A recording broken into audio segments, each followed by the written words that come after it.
Okay. Okay. Yeah, we're live on YouTube and Twitch.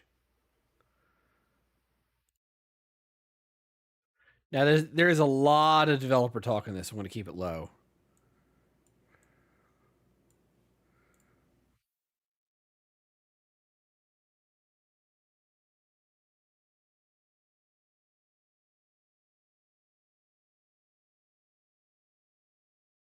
Okay.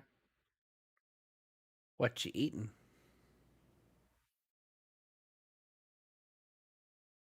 Wow. Just trying to make polite conversation. Good fucking God.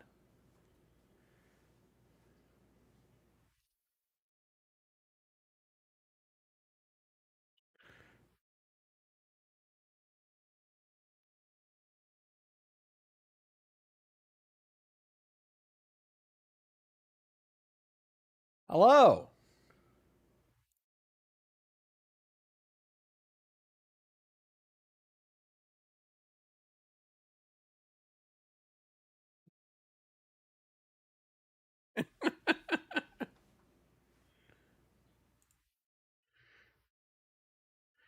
You don't want to trade it.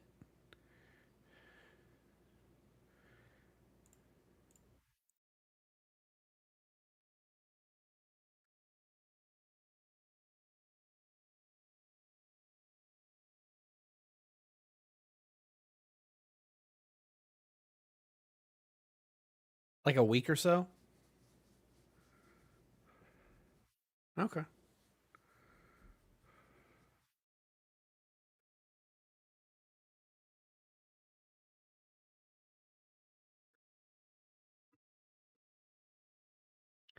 It's still fuck timber.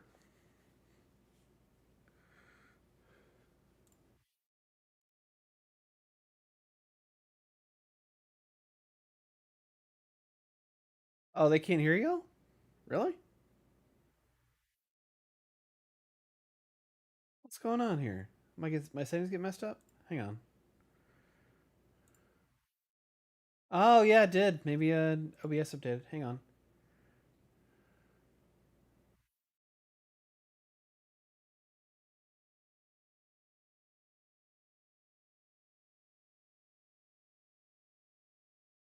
The date? I don't see anything about the date moving up. Oh, I saw something There we in go. our Okay, now we're Discord. good. I'm not seeing any reports within the last couple days saying I anything may about have it. moving misread up. something in our Discord about an hour Hmm. ago. What do you searched, by the way, when you? I said Onimusha Way of the Sword release date, Oh, yeah, that's not gonna do and then it. I went. If And it just I went to the happened like news. I went to the news tab and I looked for any. It brought up anything having to do with the game in the last week. Yeah, I mean, you what were might be you right. Googling, though? Because it's I all was just AI looking. now. Yeah, you check I like am reset Googling. era or something. Oh, No, God. I mean, I just don't read our ever go to- Discord. It might have just been speculation. I don't ever go or- to Reset Era. I don't even know how to navigate Reset Era. You don't know how Let's to see. navigate a forum? You I should look don't, at dude. the first You page. say that. You say that. It's a forum. I have not been in a forum since we had a forum. That wasn't that too long ago. That was years ago. Okay, it's September 4th. No. Why is that not being? I'm still not. Because the internet is bad and Google is bad. I am not having this conversation with you again, Colin. Did I just understand that pig? Oh, yeah. The novelty wears off after a bit, trust me. Colin's special. Please. I guess they did do that with Pragmata. Eat something else at this little travel feast. Well done. People are expecting. Okay, I just did a search for Onimusha Way of the Sword on Reset Era, and I'm not seeing anything. This pig for ages. Did you just search for Onimusha? I mean, it's on page 1, the No. thread. Oh. Oh my very God! recent. What From are you- John Muncher, Onimusha Way of the Sword is moving its release date earlier to September 4th Okay, instead of the 25th. Oh, that's literally from like 40 minutes ago, which is probably why. Yeah. Okay. It's just one of the hundreds of story Okay. conversations in Cool. our game. We have over 2 hours of June 4th, I'll Oh. take it. performance captured cinematics, just like the ones you've seen in our trailers. Regular editions will release on September 4th, but Steelbook editions will not. I don't give a shit about steelbooks. In fact, I hate steelbooks. There are some people out there that are gung-ho about it, and I don't get it. All it does is ruin my wall. And I think he should live. I mean, come on. He's How's your wall looking right now? It's fine. I knew you'd understand. And a steelbook would ruin it? I'm just saying, it's like the OCD in me would be like, freaks out, because it's like, I have all these like nice cases, they line up, there's, and then you throw in a steelbook and it like, it just ruins the consistency. Oh, it's not just a pig. It's provisions, labor, faff. We're talking thousands. I will say, I did watch this before, last week ago or whatever, and this was a little dull. I hope This should cover your expenses. that this works out for them. I do too. I mean, wait, no, I don't. Fuck Microsoft. I hope they eat shit and die. I want Playground to do well. I don't give a shit about Xbox. Playground. They just shipped Forza. I think they're fine. There's been reports of strange. If they weren't also the team that makes Forza, they would probably be on the chopping block. Of course. But also, that doesn't necessarily mean anything, because fucking id Soft. You know what? Never mind. We can talk about it on the podcast. You should try the sheriff. His office is nearby. Come on, Colin. Let's go. Also, I do think that it's worth mentioning that, like, watching this right here might be dull, but, like, I feel like watching it is dull, but, like, it's different when you're actually It's just, I playing it mean, and, like, they're showing immersing off the yourself in it. systems, right? But, like, it's like how, I don't know. You know, like, they're pushing, like, you could just hire anybody and they can just Yeah. be your worker and stuff. And I'm like, how deep is that going to get? How meaningful is it going to be? Are people going to be telling emergent stories about how they hired some dude who was, I don't know, bad at his job and it led to a chain of it? I mean, I doubt it. Here's what I'll say about this. I think it's probably going to be, in terms of complexity and robustness, it's going to be like the equivalent of the what's the Shadow of Mordor system called? The Nemesis system. Yeah. Very, very cool concept. Very cool, like, proof of concept, but it was never fully realized. Like, this is going to be kind of shallow, I feel like, that system. But there's going to be a lot of potential in it, and then we're never going to see that potential realized. Yeah, I don't know. I'm struggling to, like, since Fable's been gone for so long, like, does this appeal to fans of, like, the Elder Scrolls, or I mean, like, who is the Who is the audience target for for this? Yeah, You know, This takes the edge off. I know fantasy RPGs do pretty well, but I mean more towards the flavor of, like, The Witcher and you know, I like, maybe it's like some darker fantasy stuff. You know, it's I feel like there's a certain portion of the video game playing audience that doesn't even like a game cracking a joke. They'll be like, "Oh, it's Marvel! It's Marvel!" Yeah. You know? but I'm also, like, "Ugh."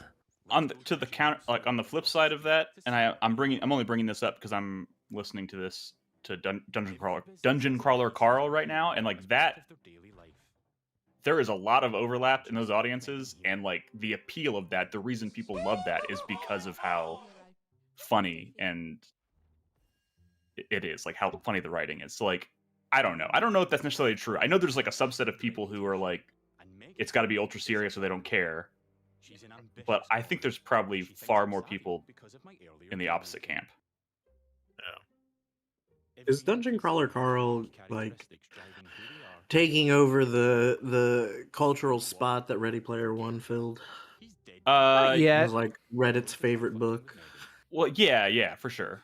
But, We like, watched this- I'm not saying that as, like, a bad thing, but I mean, but Did we yeah, watch I the am. 7.5 minute resonance? it's Plague good. Tale? I mean, it's fun. Yeah, we did. I refuse. We don't have to watch this whole video, by the way. I'm glad I have now seen a significant chunk of it, so I'm satisfied. I'll speed up. a You, little. well, I mean, So he's wanting to romance a character, so he's got criteria he has to meet. So he has to be a business the owner, he has sex. to live here in town, and he has to dress fancy. So he goes to a store, he buys fancy clothes. The shop owner thinks he's a rich twat, and so he gets that reputation gain from that. Show And he me goes the over. sex. Well, yeah, well, They we don't want to show see sex. some teats and Teats and whatnot. ace. oh shit! Did I cut that out? Oh, What? I might have to do that. What? My game tonight has Some tits and ass? on-screen sex. Hell and he, yeah. And he won't just say the realized. name of the game because it's No, going to no, be this such is- an this is epic most- reveal. No, most certainly he's talking about 1666. Yeah, yeah. Oh. I will have to pay attention and skip through that. Or not. At this point, I think we can just do whatever the fuck we want. Are y'all going to play the Hellraiser game? I don't. We had this conversation months back. It's going to have lots of sex and I've- stuff in it. I'm like They- watching this and I'm like, oh, this looks like something I should play. Like it looks like Nick They've coded. hired an But I've intimacy never seen a coordinator. Hellraiser movie. They hired an intimacy court. You've never seen a Hellraiser movie? I've never seen Hellraiser. I've never seen Well, Clive Barker is very into there's a lot of It's- like Well, I know, sexual stuff. Well, in yeah, his- yeah. I mean, His I'm familiar He's a with it. I perv. just well, I think there's a little more consideration, but I don't know about the game. I mean, I don't know. We'll see. He's all pervert. Psychosexual. I mean the BDSM. He's- Hell. You're talking to the guy who played the porn horror game. Yeah, this, What was that but called? that is just like a poor, imitation of Clive Barker stuff. Yeah, right? yeah, for Like, sure. That 100%. yeah, I don't know. We'll see. Oh, Scorn. That's I more thought, of an I H.R. thought you were Giger. talking about what was it? Scorn The- is an H.R. the- Giger love. Yeah, note, yeah. but The what was the game you were playing Yes, where you were being Lust chased from around by Beyond. the? Oh, that the was one with all the Nikki dude or dildos. whatever? Yeah. Right. Okay. yeah, Lust from Beyond is the game I played. Why you played that? Why did you? I played it and I finished it. Yeah, you did. Why? And we had What is questions. And we that? still have questions. Why did you finish that? What is that? It's like it's like a I mean it's a horror game in the spirit of like I don't know. Part of me wants to like it almost feels terrible to say this, but it's like in the same vein as like a lot of the other horror games I enjoy, like Visage and Nick Slop. shit. Yeah. But Oh, it was not supposed to nearly be as- spooky. It's supposed It's to be an It is- erotic horror game. it's an erotic horror game. spooky. But it's also more like a cult, like it's like a demon. It's like a cult that worships like a sex demon or something. Hey, if y'all And see any you're- cool indie games or trailers or whatever that we haven't watched, Amnesia drop Link. them in chat. Sonji's got it. If It's in you jump to the bottom of the it's- list and refresh, you might start stumbling into some What? stuff. Cult doesn't Christy have is. sex. But chat, I'm No, asking but y'all the- to post some trailers in chat. You're very right, Crispy. What cult doesn't have sex? But like, this is more like they're worshiping the god of sex. So there's more sex. is Yeah, they what I'm just saying. cut out the middleman. Yeah, which yeah. Mom asked me to get a yarn. Yeah. A yarn? Yeah. She doesn't have enough yarn? I don't know what we're agreeing on, but yeah. All right, get it. Yeah. We're speaking the same language here. Close the door. Please don't forget to close the door. What Thank the you. fuck is this? Oh shit! Is this Oh. Elliot? Yep. An adventurer's time to share. Eliot. I saw like literally I was scrolling my feed and I saw Cool. two headlines, one after the other. The first one was like, what's the name of this game? Something Elliot? The Adventures of Elliot is Adventures of Elliot is one of the is maybe the best RPG of this or 2D HD Millennium RPG of this Tales? generation. And then the next one was we've seen this before and this Close the it's- door. Close the door. If you close, it doesn't live up to the other he's talking about games. the I'm Noisy like, Pixel review. They were like literally the only review that said that, but yeah, everyone The else is positive like, one? yeah, the Noisy Pixel like the dude said it was like, this is the only one of the best games I've ever played. This is one of the defining experiences of my life. And he gave it a 10 out of 10. And everyone else says it's like a 7.8. Like literally everyone else. So, But hey, I mean, whatever. I've been where that man is. That's how how do you think I felt about Days Gone? Defining. Yeah, It was a defining moment in my life. In fact, I'm thinking about replaying that here pretty Is he a soon. red mage? I don't know. I'm just gonna have to mute some of this. Why? No, not this. I mean, Oh. I don't know what this don't- is, but I like the look of it. Yeah. I mean, it's a 2D image montage right now. Anybody in chat post a trailer. It's an art style. Nope. Cool. Okay. Yeah. I do want to see what the game looks like, though. Carrying us forth. The main question is, could that tide have taken another course? My authority. I'm waiting for this to be like from the creators of Return of the Oberdin, so I can just like cream my pants. But that's not what's happening here, is it?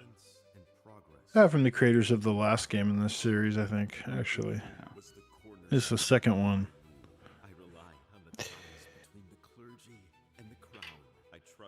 Well, chat, you had your chance to post some trailers. They're digging, right, chat? They looked into their phones and whispered no. All who defied my authority faced swift retribution. No matter the consequences, the Empire had one ordained by the gods. Oh, we're cooking now. We're cooking now.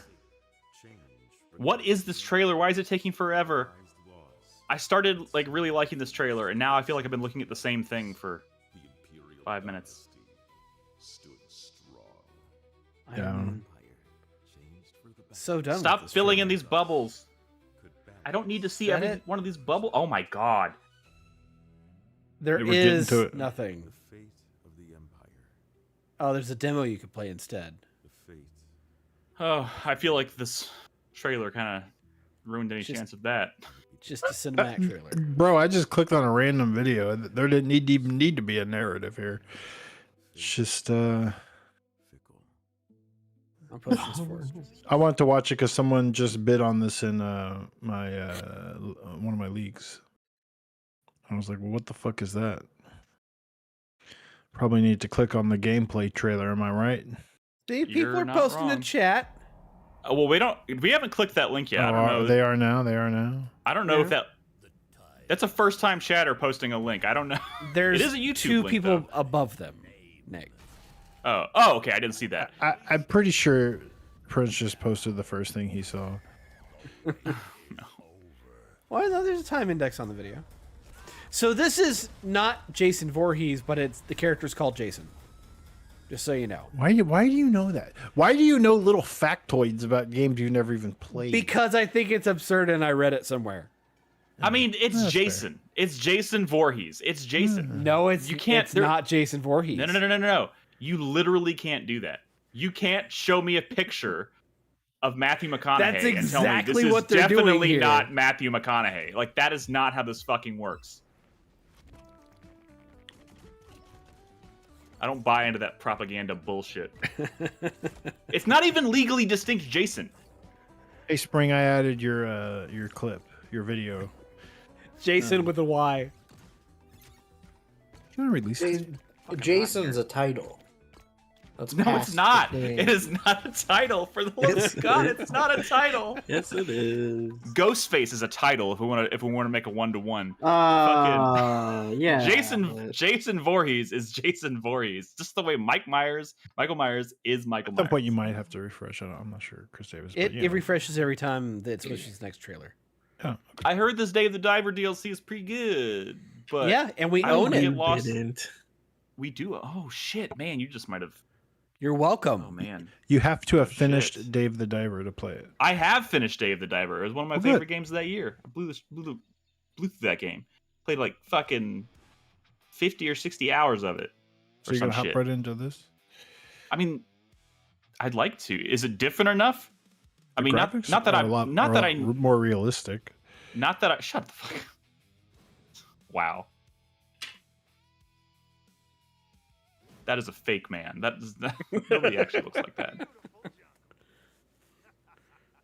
may have become a bit lost on the way, but luckily for us, Dr. Bacon got us here safely, as always. Well then, let's get started.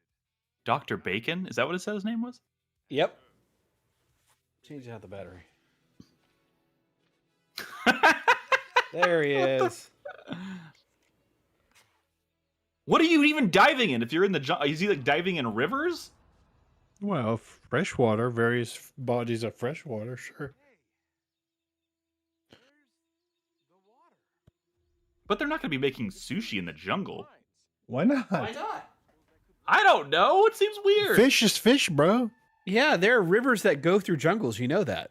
How many freshwater fish are used to make sushi? Maybe I'm legitimately asking this question. I feel like it's not many. They did a live action David the Diver I mean, trailer. why do you say Yep. that? I don't know. What, you never had catfish sushi? No, I have not. But actually, I would try that. That's a thought. Oh God. Wait. Dude. Like a Isn't tempura. it salmon like a freshwater? Yeah, thing? salmon. Salmon. Oh, Yeah. Yes, but that's guess- not Japanese. That's some fucking Helsinki I guess you're right. nonsense. that's funny. I never thought about that. Yeah, I guess salmon is a freshwater fish. Yeah, but you know that Norway was the ones who convinced the Japanese to use salmon in sushi. Really? Yeah. No, you're making that up. Oh. Yeah, like in Sometimes- the 90s. What? Because they had a surplus of salmon, like a big part of their agricultural and like fishing industry is based around salmon. You're telling me. And they weren't able to move it. You're They were telling the me ones that that came prior up with to Chat, the post more 90s, cool trailers from Key 3, People who- please. people Okay, liked sushi do but you didn't have think- salmon. Do you think that salmon exists in Japan naturally, natively? You know, I've never thought about that. I figured. This is a long trailer with no gameplay. It's not a trailer. This is And- a live action short film Yes. that we can't hear at all. Oh, Okay, I'm we so can- sorry. We're talking. No, while no, human no, beings we are can- talking. Keep going. I mean, Oh, this is great, but Is this good though? Maybe it's good. let's get to some games. Nice to meet all of you. Now the village is Right this way. Follow me. Oh, you don't have to pretend like you know where you're going. It's like that Dora the Explorer movie kind of. Or that Legends of the Hidden Temple movie? And this is basically what the Zelda movie is going to look like. Right? I'm assuming. You think the Zelda movie will look like this? Just some shitty cosplay? Yeah. I don't know. Have you seen the leak photos? It doesn't. I mean, no. Yeah. Maybe. It's going to look just like this. Yeah, maybe. I think so. I mean, I've saw, but photos don't really. Photos just make it look more like cosplay. Are any of these people like famous? Are these people I should know? No, I don't think so. He's asking if he should hate them. That's not what I'm asking. Uh, I'm asking if they're like streamers or something. I don't know. That is a distinct possibility, and I don't know. Like the idea that the guy playing what's like Dave's the guy with the white hair, that character, right? They cast somebody who doesn't look anything like him and then put a lot of like makeup and work into making him look like him. Why do that? Unless it's Maybe- somebody Maybe For the they just didn't lulz. fit the dev, maybe. unless it's somebody specific, right? It's that dude from Avatar. Cobra. All right, we can skip. Yeah, this. get the guy from Avatar. He actually looks like that dude. Yeah, there's no gameplay. It's a short film, so we're either gonna follow the short film. Hang on. Oh, Is there's it gonna be diving. Finally, some diving. oh my God, they're making another one. way to trailer- spoil it. Oh, there's some Marathon put out a trailer gameplay. for Vandal. Freshwater What's that? fish. Stop talking over me. I know you can hear me. Sorry. He's talking. I can hear you, Crispy. Play They put the out a new what? marathon trailer. Do it, there's Brad. Do it. Oh, I gotta find it. What does it look like? It's called Vandal. Looks like marathon. Just look up Marathon Vandal. Okay.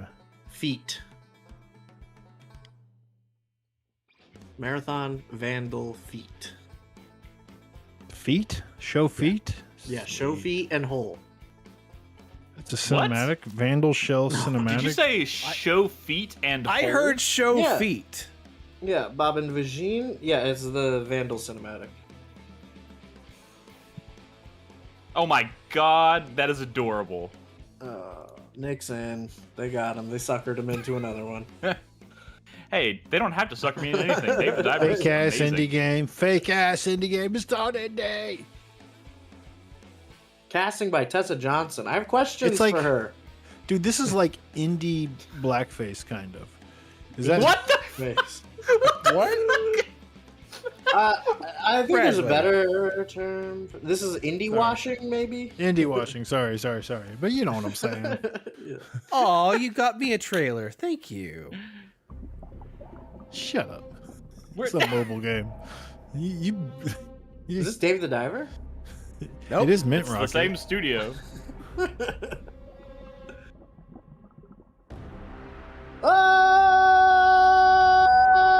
Wait, I mean, there's already Godzilla DLC for Dave the Diver. always Crispy's had noise ears? Crispy's noise actually went really well with that with Godzilla's like facial expression.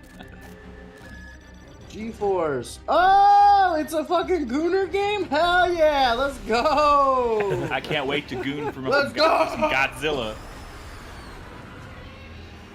Dude, the tits are just getting in Chris Davis's way. Like he wants his. They're slowing him down.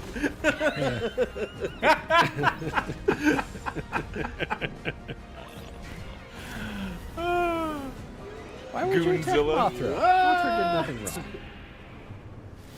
Where's the Godzilla from the 1998 hit Godzilla? Matthew Broderick. killed him off in the Roland 2004 Emmerich film. movie. Did they? Yes. Really? There's a They killed him 45-second off scene at where Godzilla fights the Roland Emmerich Godzilla and immediately kills him. Wait. Is that the movie with 2004? Bryan Cranston in it? Oh, 2004. No. He said. 2004. Not. Yeah. What the hell is 2004?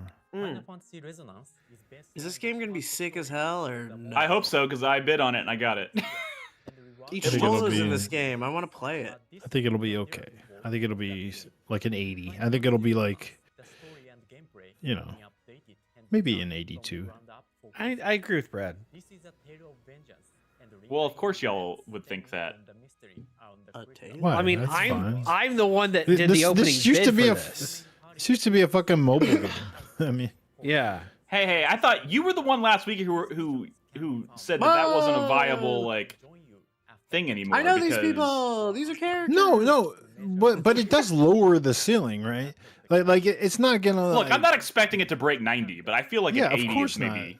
I'm expecting like an 84. That's what I'm hoping for. Yeah, like that's like a I'll best take it- case scenario. I'll for take an sure. 84, please. Okay. We all want 84s, Nick, but I mean, I'm saying like if this was an original property, like an original project, like yeah, I would say like that's absolutely on the table. But now that's sort of like the ceiling. I would say the ceiling is like an 80. Wait. late You're saying 80s. that the Final Fantasy name being attached to it does it a disservice? No, the fact that it was a mobile game before is doing it a disservice. Yeah, but didn't that same thing happen with Bravely Default and then they turned that mobile game No, you're into, thinking like, of a banger? Octopath. Oh, Octopath. But But they turned that into a banger, didn't they? yeah, They turned turned it that into was like an Octopath 8, Zero. it's like an 81 or something. You know? Yeah. And people liked it, but it just lowers the ceiling because people respect it less because it's like, boo, this is not original. What? This was a mobile Was game it? before. It was like being developed as a mobile game, and then they changed. No. Or This it is like a was released as multi-season mobile game. Dude, Ah. somebody was talking about it on a podcast. He's like, dude, I asked a fan like if Brave Exvius was any good, and he said Ariana Grande was in the game, and that was Was his it only in the answer. game? Yeah, A little bit sick. because Wait, it's like a which game? multi-season like mobile game. Final Fantasy Brave Exvius, which is what Resonance is a remake of, a reimagining of. It's a reimagining. It's a gotcha game. So they had Imagine like if like this oh game wasn't you a can you can mobile you game. can roll for Cloud or Sephiroth or Ariana Grande. Or Ishtola. I can roll for Ariana Grande. Shit. I don't know, I guess. But yeah, that's Wait, not what the, pre or the post game Wicked? game is going to be like. That's a not good question, Crispy. That's actually a very good question. I mean, no hate, but hopefully pre. The horrifying undead revenant that is Ariana Grande nowadays is God, not that's- what I'm looking for. That is so fucked up. You're not wrong. You're not wrong. Cloud being like a character like in your party or whatever, or like a summon, just Oh, it like Final lowers like Fantasy the Tactics, ceiling. Cloud? It lowers the ceiling of what's considered like art or whatever. You know, Okay, because it's okay, like calm no, I'm down. serious because it's like all the different Final Fantasy characters. The same thing happened to Fire Emblem Engage. It's like, oh, we can't take this seriously. It's just a bunch of fan service or whatever, right? Why are Like, they both wearing Pokemon shirts? Why not? I don't know. I mean, it seems like they're making a statement. They're making Hellraiser, but they're wearing Pokemon shirts. Odd Oh, yeah, choice. it's true, Wait, yeah. wait. These aren't developers, are they? Yeah, no, these are just people. That's what I'm saying. Like we might Oh, have they to just mute some of found this stuff. Pokemon people. No, these are just website people.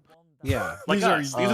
This is us. YouTubers. These are Pokemon people. We're just reacting, so and they're it's okay. talking about this video. I just wanted to see some Hellraiser gameplay. Do you think I they mean, had this- a Pokemon wedding? Patrick, Maybe. Pokemon wedding? Yeah, of Yeah, course. like these two, right? There are a couple. Oh, right? I don't know. I mean, but did Nolan and Bernadette? That's all they wear and shit. No, but now. he had Dick Butt at his wedding. Yeah, that's true. That's true. Speaking of Dick That's Butt, not that speaking far of off. Dick Butt, you know, Patrick Klepek is like the #1 Hellraiser fan or whatever. Is he But- really? yeah, he's like That's weird. the Hellraiser fan. But he played this at SGF, and I heard him talking about it, and he was like somewhat disappointed because he's such a he likes the books. He likes all of Clive Barker's stuff. You know, like I don't know. It was like a lot, right? All this to say, he was somewhat disappointed that this was just like an action game. But he was saying there's like enemies that are like, come over here so I can jerk you off and stuff. I'm like, I'm gonna get you and jerk you off. Yeah, Glad which we is got little- a clean read for chat to use later. Thank you. That reminded me of Outlast or imagine whatever, and are Nick like being that chased episode around by of- the naked dude. I That's imagine true, that was Hellraiser books horrifying. are more like that episode of Aqua Teen Hunger Force where that dick from space is trying to get people to come to his Chinese restaurant to rip their dicks off to make a giant rocket out of dicks to go home to his dick world. What the fuck is happening? You didn't watch Aqua Teen Hunger Force back in the day? I did. I mean, did. I've I seen could do bits a and- meat I've wad seen just as bits. good as anybody else. Everybody's What got a was meat it? It was like wad. Mr. Wang Ripper or something. What was his name? Mr. Wang Ripper? He was a penis, and he would rip people's dicks off. And he was So building a it's giant rocket made out of ripped off dicks. All right, fair enough. That's appropriate. Appropriate name. But it didn't work because it was made out of dicks. Yeah, like I feel like that's not a very well thought out plan. Yeah, no shit. Have you seen Aqua Teen Hunger Force? Have you seen dicks?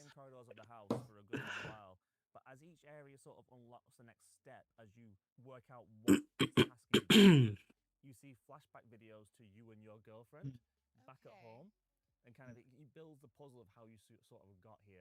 Sorry, I'm adding some stuff. We could skip this if you want. I just kind of want to see a little bit of this in I wanted to action. see some gameplay. I mean, this does look. Again, I haven't seen a single Hellraiser thing. I know nothing about the lore at all, other than You've not. You keep saying that. I've not seen any Hellraiser thing, but never like, seen a Hellraiser. is that surprising to you? That's like a series that's from like the 80s and I mean, I've seen Candyman. Like they're not it's even like just- that great. Well, I know, but it's like I've seen Candyman. Like I feel like there's if you've seen Candyman, most people will probably say you've probably also seen Hellraiser. You Okay, think but so? did you see Candyman like those are because different they lanes. remade Candyman? No, I've seen. I saw the original Candyman and maybe Candyman 3. I don't remember which one. Candyman's like a much more like Hellraiser is like out there. Candyman's like a pretty straightforward like I did see the remake, the reboot or remake or whatever you want to call it yeah. of Candyman. That was pretty good. Yeah, I watched that.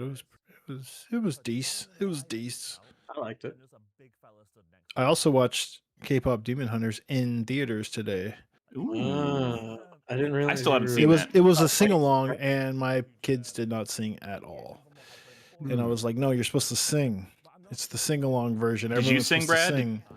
Nah, I don't really know all the words. It's one of those movies that I've played like 10,000 times in my house, and I've never like paid attention to all of it. I'm this was the fairly first certain time. if I watch that movie, I'll probably become obsessed. Well, I don't know about obsessed, but it is good. I mean, it's like a good kids movie. I know. Like it's very entertaining and well made. But this is the first time I had seen all of it. Oh my god, it's got fucking Resident Evil inventory shit. You went I'm gonna watch faster with the Hellraiser knife. We this could skip weekend. this. We could skip this. Which Yeah, one? we The can- original Hellraiser? I feel like I should watch the original, and then the last one they made apparently was like a quote unquote return to form. I don't know. No I heard one it was said good. that. Who I said heard it that? was good. I heard the last one they made was good. I'm gonna look it up. I'm with Crispy though. I feel like you're only gonna watch the old one because you want to watch the new one, and that's fine. Like that's yeah, fine. I mean, I'm not gonna go watch the whole series. I'm not crazy.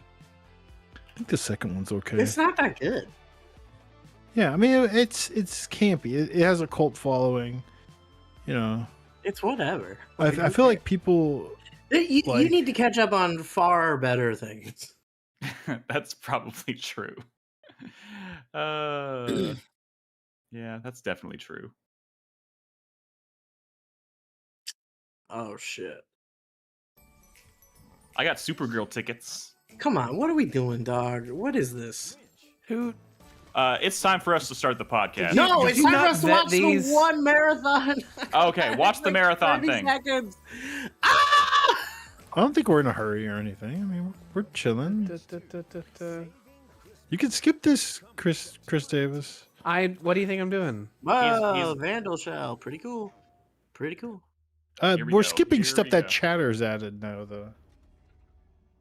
Well, Crispy takes I'm a priority. chatter. You guys are such dorks, dude. You know, I listened to that whole episode of the one people were like, "Y'all were so mean to Crispy when he talked about marathon or some shit." Well, I don't even you know were what the fuck it was. so mean. I listened to that whole one again, and like both the person who brought that up and Crispy in that episode were both full of shit. When he made it sound like we weren't giving him a platform to talk about marathon, he talked about it for like an hour, just like, and it was beautifully said, and everyone like gave him the utmost respect and attention, and like there was a gleam in everybody's eyes. Nick went out and bought a copy of fucking Destiny, and like No, not who was it? Destiny. Zerby Marathon. was like, "Oh, and Brad was so rude because I made fun of the name Tor." No, I didn't even make fun of it. Tora I laughed at Tora Bottle when he said it. He said Tora Bottle with like the utmost seriousness. I hit it. And I hit it. I really hit it with some spice. yeah. And all of a sudden, like instantly, Crispy was like, "Oh, this motherfucker!" I was being very vulnerable. I was opening myself up, and you threw it back in my face. But I mean, it's just funny to go back and listen to an episode. I never listened to our shit, but I'm like, we're a fine podcast. This is fine. Okay, we need to watch at least one of the trailers that chat Okay. posted if we haven't already. Yeah. We watched a couple. No, okay. we didn't. No, Yeah, let's go watch that Grinch Like you trailer. literally stopped right before we got to chat's trailers, so there are a few above this. Okay. You want me to skip this one then? Yeah, I don't give a shit about This- Creep Show, bro. This is perplexing. Creep Are there marathon Lightfalls like Destiny Nightfalls? Actually, I think Anemo. they did was one add of them. Dire Marsh Anemo, Night, which is a harder Anemo, version of Dire Anemo. Marsh. Anemo, the trailer called Anemo. I added this Oh one. god, I thought Brad was just trying to talk over Crispy saying. I know, talking right? About I was Marathon. trying I to didn't know communicate what with was Chris going Davis. on. Every I was- time. You got to use your words, Brad. You can't just I say said repeat it. I one said word the over and over word. again. You were hovering over it. This is He was just spamming it. Prince of the Is this Universe Kingdom song. Hearts? Posted this one, I think. Nomura Valheim been was all over 1.0, this? right? This is the one I clicked on and it was like halfway through the trailer, so maybe he wanted us to skip to the gameplay. I don't know. It's so frustrating that why is it so hard to make a timestamped YouTube link when you're on your phone? That is a good question. I don't have the answer. They make it such a What pain the in the ass. fuck? This is AI. I mean, It That looks is- very mobile to me. both can be true. Doesn't? I mean, the way those buttons are placed on the right hand side of the screen. Okay, that looks like legally distinct Pokemon, if you ask That me. just looks like a camera app or something. This doesn't look like a game at all. Looks like you're snapping pictures. Is this just photo mode? Is this a gooning game? Are you gooning over these Intimate creatures? pictures. Dude, no one brought that up but you. I mean, like, oh, you're telling on yourself here. I'm asking for the people. Oh no, that one camera angle was getting a little leery. Did you not see that? So, I so think this we is It might was need like to back really up. close and like trying to go up her skirt. Like, is it like Power World, but instead of guns, it's like fuckable animals? dude, right? Just What, get you to the saying- point, right? You saying the Power World battles aren't fuckable? I don't know. I don't know what they even look like. Thanks, Prince. This looks cool. Apparently, if I say the word gooning in any context, it's just me admitting to my kinks. Well, I mean, the person who brings it up definitely, unless it's like an used the wor- obvious. You introduced me to the word gooning, by the way. You know this.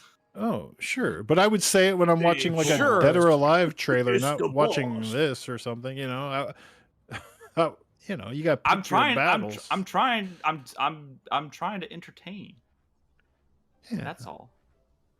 I'm just saying. the You're fuck just is that? telling- Whoa! What the fuck? Yeah, go back to the lady. Yeah. What the Please. wait a I goddamn like minute. humans. All They're right. capturing them in not balls. Yo, she got a dumper or what? Yep. I mean, She looks like a. Can I say it now? Like a everybody's golf character or something. Not like a good character model. Like an irreverent sports game from like the PS2 era or whatever. what the fuck? That's what this character model makes me think of. Outlaw golf or something. Hey, don't let me forget. I have icebreaker questions tonight. That's a Dick Pokemon. slickers? I got some dick slickers. We're not gonna supposed to slick use up dick slickers bucket. anymore. Oh, guys made of broccoli. That What? sounds We could- ridiculous. We don't have to watch all of this. I mean, it's. Next. I You wish- did say I- the name 47 I do times. wish there was. Is there like a way we could No. Chris Davis could stream, but I could like control the videos. It's called So- screen sharing. Yeah, that's what I'm saying. But like without like, I don't want to there, like like, control his whole computer. Some way I Then could have my you cake and share eat it your too. screen and you click on things. Yeah, That is actually true. that is kind of what I want to do. That way, I'm not yelling at Chris Davis during trailer talk. There all the really time. is no reason that Chris Davis has to be the one streaming. Every week. But Oh my because God, he does what the have we- podcast. But he doesn't. Right, for the sake of the stream, for trailer talk, all someone's doing is sharing streaming their window, Oh, that's and we're true. watching it. It could literally be any of us. I But could do it. I thought he was doing like I thought he was doing some production on the OBS end, but I guess it doesn't matter. For the Does sake it? of trailer talk, No. it does not matter. I have Okay, brought well, this next up week- multiple times.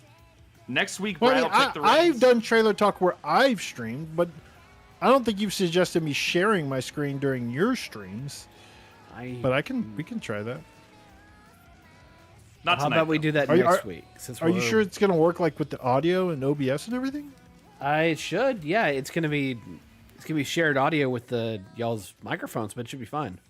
No. Bog noise. I'm the one who adds the trailers anyway. So if I want to watch a bunch of deck builders, we're gonna watch a bunch of deck builders. So I'm just gonna put the damn trailers. in there. Oh, okay, never But- mind. but- We're not gonna have that happen. But I do it. I pick the trailers every week, but I control myself Why are we watching Dividing by Zero? because someone in chat posted this. Oh, Hey man, this was on Tech TV. A Tech TV? G4? X-Play? What did they put this video on? The screensavers? Was it Screensaver? No, Or it was Attack of the Attack Show? of the Show. It was Attack of the Show. Yeah. Olivia Screensavers Munn. game attack. Olivia Munn was like, "Yo, this shit's funny." Yeah. That is How did true. that work That is- out for you? I mean, fine, I guess. I mean, what's she doing these days? You know what I'm She saying? was in a terrible X-Men movie. And lots of other That was ones. so long ago. It I was. think she also had a kid. She's That's married. a weird and thing to has say. Has a That's- child. I mean, you want to know where someone could be, like, if they're taking care of a child, like, I also that makes sense. Well, no. He's been in like dozens of feature films and television shows. I also think She's an she had adult. breast cancer. She had. Yeah, That- that's what? I'm serious. What does that have to do with anything? It's so weirdly parasocial. You asked what she's been up to. I'm telling you. I meant like name a movie or something. Oh, she's not in movies right now. My coworkers were talking about. I just saw her in a trailer. She's married to John Mulaney. That's right. Thank you. I couldn't remember her husband's name. Oh, like recently married to John Mulaney, right? Like he left his Within the He last few cheated on his years. wife. Yeah, I think so. This is pretty cool. That's funny. And everyone was mad at him. This character was in Castlevania. John Mulaney gave us The Horse in a Hospital, and I'll never get over that. That's All right, now we can stop. Okay, we're done. I like the United Airline bit. I mean, you can finish off the trailer. I guess. he's got a lot of good bits. He's a funny guy. He's a funny guy. Someone in chat posted this. Looks like Castlevania. This does look a little Castlevania-y. What is it called? Bathory? Elizabeth Bathory. There are some things about the fonts that they were using in this trailer that Elizabeth Bathory. less That's a than weird legible. looking game. Kind of makes it interesting. Yeah, let's watch it Winged, again because we talked through it the first time. It was sick. If I understand correctly, Winged, she is doing. Oh, just fine there's now. the. Did we watch the GTA logo reveal? We Yes, started we to, did. and then We stopped. talked all the way through it. Oh, really? I wasn't even. I just missed it. I guess. Yeah, we. It's the cover art. Who the fuck cares? I know. I don't care. I don't care about the cover art. Y'all like the game? Y'all want to play the game though? I do want to play the game. I will play. Everyone the game. and their dog is gonna play, it, whether they like it or not. My coworkers were having a conversation about Grand Theft Auto 6 the other day, and I told them about Scooter Brothers, and they all agree that that was really fucked up, and you should sue. No one actually believes that. Most people just think it's kind of cool. They did think it was cool, but then they were like, "Oh, it's kind of fucked up that they never even said anything." Well, to be fair, I don't think they even knew who originally made it because it didn't even appear on our YouTube channel. Watch. That's the reason. Autumn, what is it? Autumn the Cuzzy? Is that was his name? Her name. Right? Her name? Her name is Like, Autumn. that's- Autumn. She disappeared because now she's fucking rich. Yeah, because I'm sure Rockstar sent her a huge check. Here you go, writer on the game. Talking about. I don't think that's how that works. No, I mean not the video itself, but the game. Well, whatever. I don't know what you guys are talking about. Yeah, We've lost we got the off thread topic. here. We got off topic. Nobody actually knows. All right, hold on. I'm opening Audacity. The writer, one of the writers at Rockstar liked the original video, and that's why he put the bit in GTA 5. It What was a a piece of GTA shit. 4 clip. Did you ever check to see if you got like special thanks in the credits? No. Okay. I mean, I'm sure someone Somebody would have told me. I didn't even know it. people don't watch credits anymore. By the time GTA 5 Somebody came out there I did. I very much did not want to play a GTA game. I barely wanted to play GTA 4 back then. Are you gonna play 6? I mean, I'll get at least 30 people watching the stream, I bet. So might as well. Rolling in the dough. Scooter Brothers guy plays GTA You should have 6. Henry play 6. If he's not, I don't think you know how old he is. No, I mean, what? He's like 6. No, he's 9 in a couple of months. Oh, well then, yeah. What's the problem? More than enough. He's totally good. Totally fine. What's the fucking problem? You don't understand Henry at all. He would be like, even if I let him play it, he'd He be would like, have a taste for the violence. Yeah. No, he'd be like, I can't play this. This is inappropriate. This All is right, I'm ready when y'all are. He would be covering his eyes. He Yeah, would be I know. covering You his like eyes. that's where you need to step in as a parent and be like, dude, fuck the system. Like, you need to learn how to dismantle this shit. Dude, he never forgave me for that cutscene from Metaphor Refantasio, and he's been traumatized ever since because that Yeah, but fucking this elf, isn't a Which Japanese dude, like game. Which cutscene is this? from the beginning of the game, some elf like backstabbed some other elf Oh, or yeah. something. I don't know. Yeah. And he saw because he's like, am I allowed to watch this? Can I watch this? You know, and I'm like, I don't know, dude. I've never played it. I don't It's know, pro- dude. Yeah, We're it might both be in trouble. fine. We're both And in like, trouble. so I let him watch, and then the murder happens, and he looked at me so betrayed, like I betrayed him, and I'm like, bro, I told you I didn't know what was gonna happen. I'd never Because seen you it before. stole his innocence. Testing 1 2. Testing. Don't I'm worry, we'll recording, by make a the way. killer out of him yet. Trying to toughen the kid up, but I don't think that's how it works. Jesus. No, I mean he needs to toughen up. Like it's like in some respects. I mean, I'm not saying like he needs to go out and buy a truck or whatever. I'm not like some douche shithead or something, but like I don't want him to be a bully, but I don't want him to be bullied. So like you have to have these conversations of like it's okay to like Whoop some ass. it's okay that you're crying over something extremely stupid at Okay to home. be a people Please don't pleaser. do that at school. You know, Nobody respects like trying to explain to him the difference between crying about when he broke his arm at school versus crying about some really stupid shit. And you know, I'm trying to explain the difference of what that can look like at school because there are people who are shitty. Kids are shitty. And they Yeah, can that's why make I'm not people having feel it. bad. I don't want him to become the target of like bullies and stuff for like a silly reason, at least. All right, are we ready to start this podcast? I'm Yes. recording. I don't know. You- It's a hard line to walk, is what I'm saying. It's a hard line to walk. As a but- parent.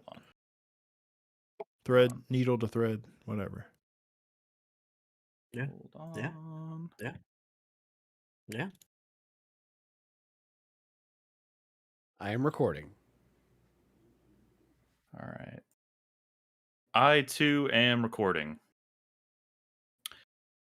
I've been. Brad's recording. Crispy. God damn it, Crispy.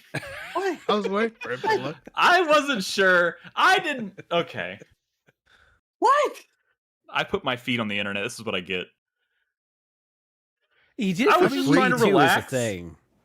I was just trying to relax, get You have a- comfortable in my own home. Bi-weekly pedicure appointment, okay? You have nothing to be ashamed of. I don't actually do that. Wow. Thank you. All right.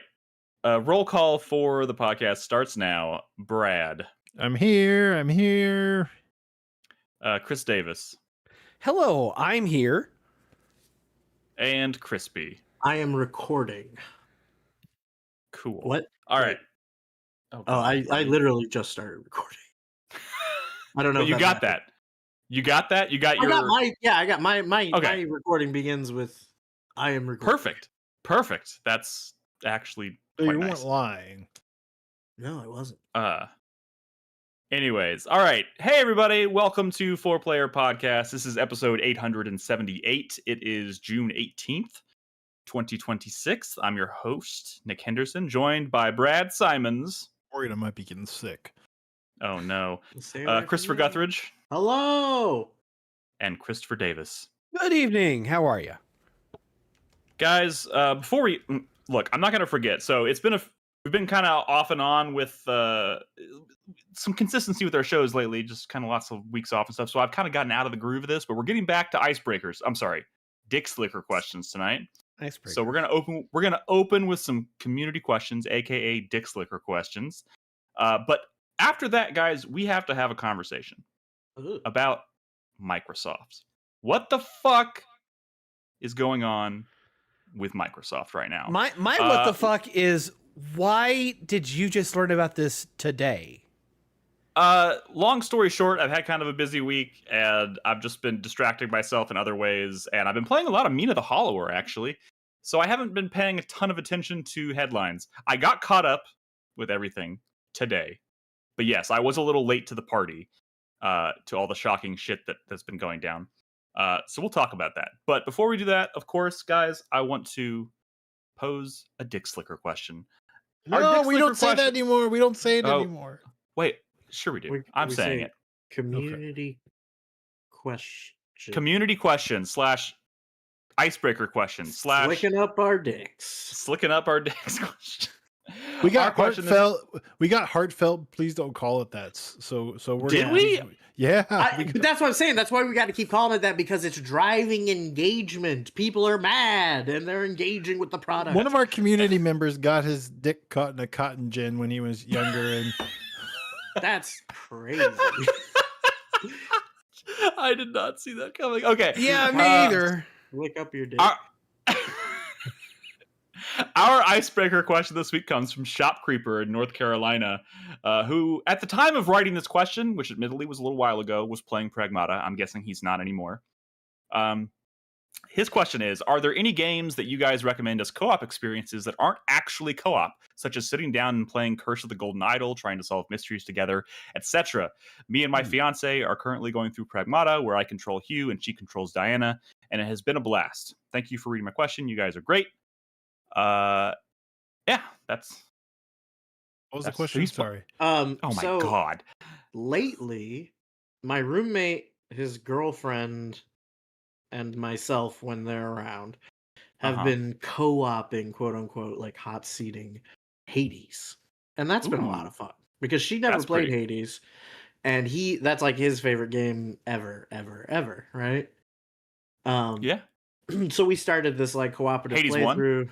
Yes, the first Hades, because he has a PS4. We can't play Hades 2. Gotcha. I'm playing Hades 2 right now, but Mm-hmm. that's a really fun. I mean, like, I don't know if it's the best. When do you answer to pass this the question. potato? Like, when is the hot You do potato? a whole run. You do a full Okay. run. You go as So far it's as runs. you can. Yeah. It's run based, right? And then Yeah. when you switch back, like, so everyone starts their turn in the House of Hades and gets to do all the housekeeping stuff Yeah. before their run. Then they do their run, and then when they die, they pass it back, right? But that playthrough's gotten to, I mean, it's in the epilogue. They've beaten Hades like maybe 7 times, and And were y'all doing it this way from like the very, very beginning? yeah, this is like her first playthrough. That's pretty cool. But they've been playing without me because they're only around like half the week. But yeah, that, like, she's gone from, in like 2 weeks, she's gone from having never played the game to now like doing basically beating it on her own. Yeah. And it's been really fun. I mean, Sweet. I think that works because the character and the story is just kind of like really compelling, you know? Yeah. But those runs do get a little. My kids are playing Yoshi in the Mysterious Book. Is that what it's called? Is that I don't really know what if it's called? Is that the Yeah, new I one? think so. Or something Yeah, like the that. new one. They've been playing the new Yoshi game. Oh, yeah, I that's what again, it's called. I didn't hear the question, but I'm gonna like use context You- clues it and ask: is it about good hot potato, hot Good. What are co-op some good games? co-op experiences that aren't actually co-op? So Griffin and Henry have been passing the controller back and forth. And you know, Henry's better at, like, he's actually accomplishing game. I don't know. Are you familiar with this Yoshi game? You seen this? You we heard talked about it this? a little bit. It's about like discovery. It's about like fucking with things and seeing how they interact. It's like, what if Yoshi was not a platformer game with like enemies and stuff, and it was more like a discovery. It's like Breath of the Wild, but there's no enemies. You're just like trying to see how things, like, the goal of the game is to see how things interact, and you literally you're like jotting down in your book or whatever how things, like the species, it's like a nature documentary of like, Yeah. oh, this enemy, you know, when touches water, he puffs up, and you know, you're literally like writing down all these like factoids about how things interact in the world, and you know, Yeah. Henry's good at like figuring all that stuff out, and Griffin just likes running around and like making the funny stuff happen. It's just like a it's a game that can just be, it's almost like a toy for like a younger kid. Just kind of fuck with the environment and the flora and the fauna and see how it does cool Okay. stuff. And it's pretty neat. I don't want to play. It looks like baby shit for me, but for them, they love it. They love There it is. I was waiting for the hard pivot on this one to come at the end. But not like your typical baby game. Like, like certainly more interesting than your average boring ass Yoshi kids game, right? Or Right. it's unique. I have a few answers in mind, and I think some of these are maybe a little bit obvious, but games like Until Dawn, I think is a great kind of game to play as a couple, just having one person kind of follow along with the story and like chime in when you're making tough decisions and that kind of thing. Of which there are many. I guess you could extend that to the Dark Pictures anthology games after that, or Telltale games. Like it's tough when you have to make like Telltale. a split-second decision, though, isn't it? Yeah, where you're just like, I gotta do it, and but I feel like that can lead to some really comedic moments No, where you're just like true, freaking out. true. Like the Malia handoff to me during these scenes, also like heavy Quantic Dream games, right? Heavy Same Rain. sort of thing, right? Like hand off for the quick time events. But as far as like Telltale games and like Life is Strange games, I love playing those with Malia because anytime you have to like explore a room, click on all the stuff in the room, I can't do that. That I give to her, and I'm like, look, I don't think It's anything beneath them. exciting is happening. No, it's just boring. Like I get really bored. That's and what I I'm wanna saying. stop You playing. think it's beneath you. You can't. Me being bored by something does not mean I think it's beneath me. I'm just Sure not it does. gelling with it. No, that's not how I don't like I'm you saying that fucking with because you, people Brad. believe that about me. I'm fucking with you. There's also like Mario Galaxy 1 and 2. Those are pretty good. Yeah. Although I think the actual like built-in mechanic for like the second player is kind of stupid. It gives the other players something to do. Yeah, but like that's that's like all little brother mode. That thing sucks ass. No one that's likes like playing that. all it's there to do is give the second person something to do. But like you could play hot potato with Super Mario Galaxy the same way that like they're playing with Hades and stuff. Like each person do a world because there's so many. There's so fucking many worlds. Mm-hmm. Also, I think it's worth mentioning anything where it's like the Return of the Oberdin, Outer Wilds, anything where it's just deduction like games. trying to unravel a fucking puzzle. Is great to play together. Also, I had a lot of fun unexpectedly with Robin kind of co-piloting my first playthrough of Tunic, because when we started to realize like the bigger picture and like some of the hidden puzzles and hidden meanings and stuff throughout the world, she was like getting really into it and like had a notepad and was like writing down notes and stuff, and we were talking, trying to figure shit out. Can I say though, as a long time ADHD fella, my Malia can't stand it. Like when we're playing like her story and shit, I am all over the place, and she's the exact opposite of me in that regard. And she's like, dude, you need to like pick a lane and stay in it because I can't write all this shit down. You're being ridiculous. So we like playing those games, but I have to like take a step back and let her start like steering because she'll just lose her fucking mind. You have to be the co-pilot, is what you're saying. Yeah. Gotcha. Any other answers you want to throw out there? We covered a lot of the good ones. Honestly. Give some ideas. All right, and there's like if you want to go down that rabbit hole of like, because you mentioned Golden Idol, and that kind of led me to say Return of the Oberdin. There's so many games kind of like that I think would work. Professor Layton would actually be a fun one to play. What's the one where you're in the hotel for the seance? Seance of Blake Manor. Yeah, that's a good one too. That's what it's called. Yeah. Robin watched me play a lot of that, and then ended up playing it herself afterwards. But yeah, it's fucking awesome. So of all games, though, what? You can't watch someone play it and then like I'm gonna do my own. Well, it was you're playing it together. I was playing it on my PC with my headphones. She couldn't hear it. She was just like kind of picking up what was happening, like context clues of like, oh, this looks interesting. She's like, in the room with you and you have headphones on. Sometimes she like wild. she sits on my couch back there. I mean, the thing is she's like scrolling like Instagram, watching videos and stuff. So of course I know, but you still got to be present. You got to take the headphones off, and we actually have a system here. We have this thing she bought this for me. This is I basically have a doorbell over there that if you push it, this thing lights up. It's because she kept scaring the shit out of me by coming in behind me while I was playing games. So now she literally hits this every time she comes in the room to get my attention. Do you get scared at the light? Do you get scared at the light? It's like she has to like ring a bell. Yeah, basically. Why is she not there with you when you're playing a spooky game though? You're I fascinating. mean, we dude. both You just could have be on very TV. You could be on TV. I don't we know. both have very different. It's the same thing with the way Why we did you put the watch door right stuff. behind you though? Like, That's true. That's true. I didn't you're put just the door begging there. for it.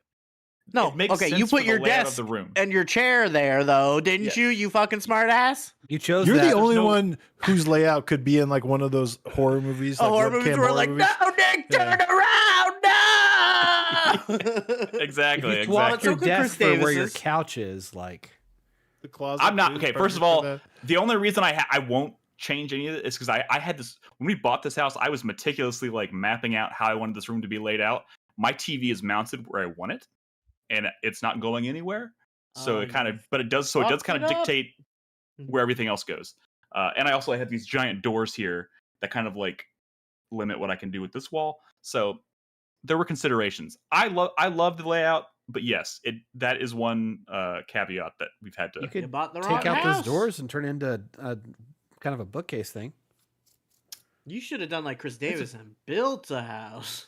I mean, that's true. That's true. That's probably our next time. Wait, you mean Chris if we Davis ever- wanted this layout that he has? He chose. What, he this? chose He that? paid somebody to do this. Yes.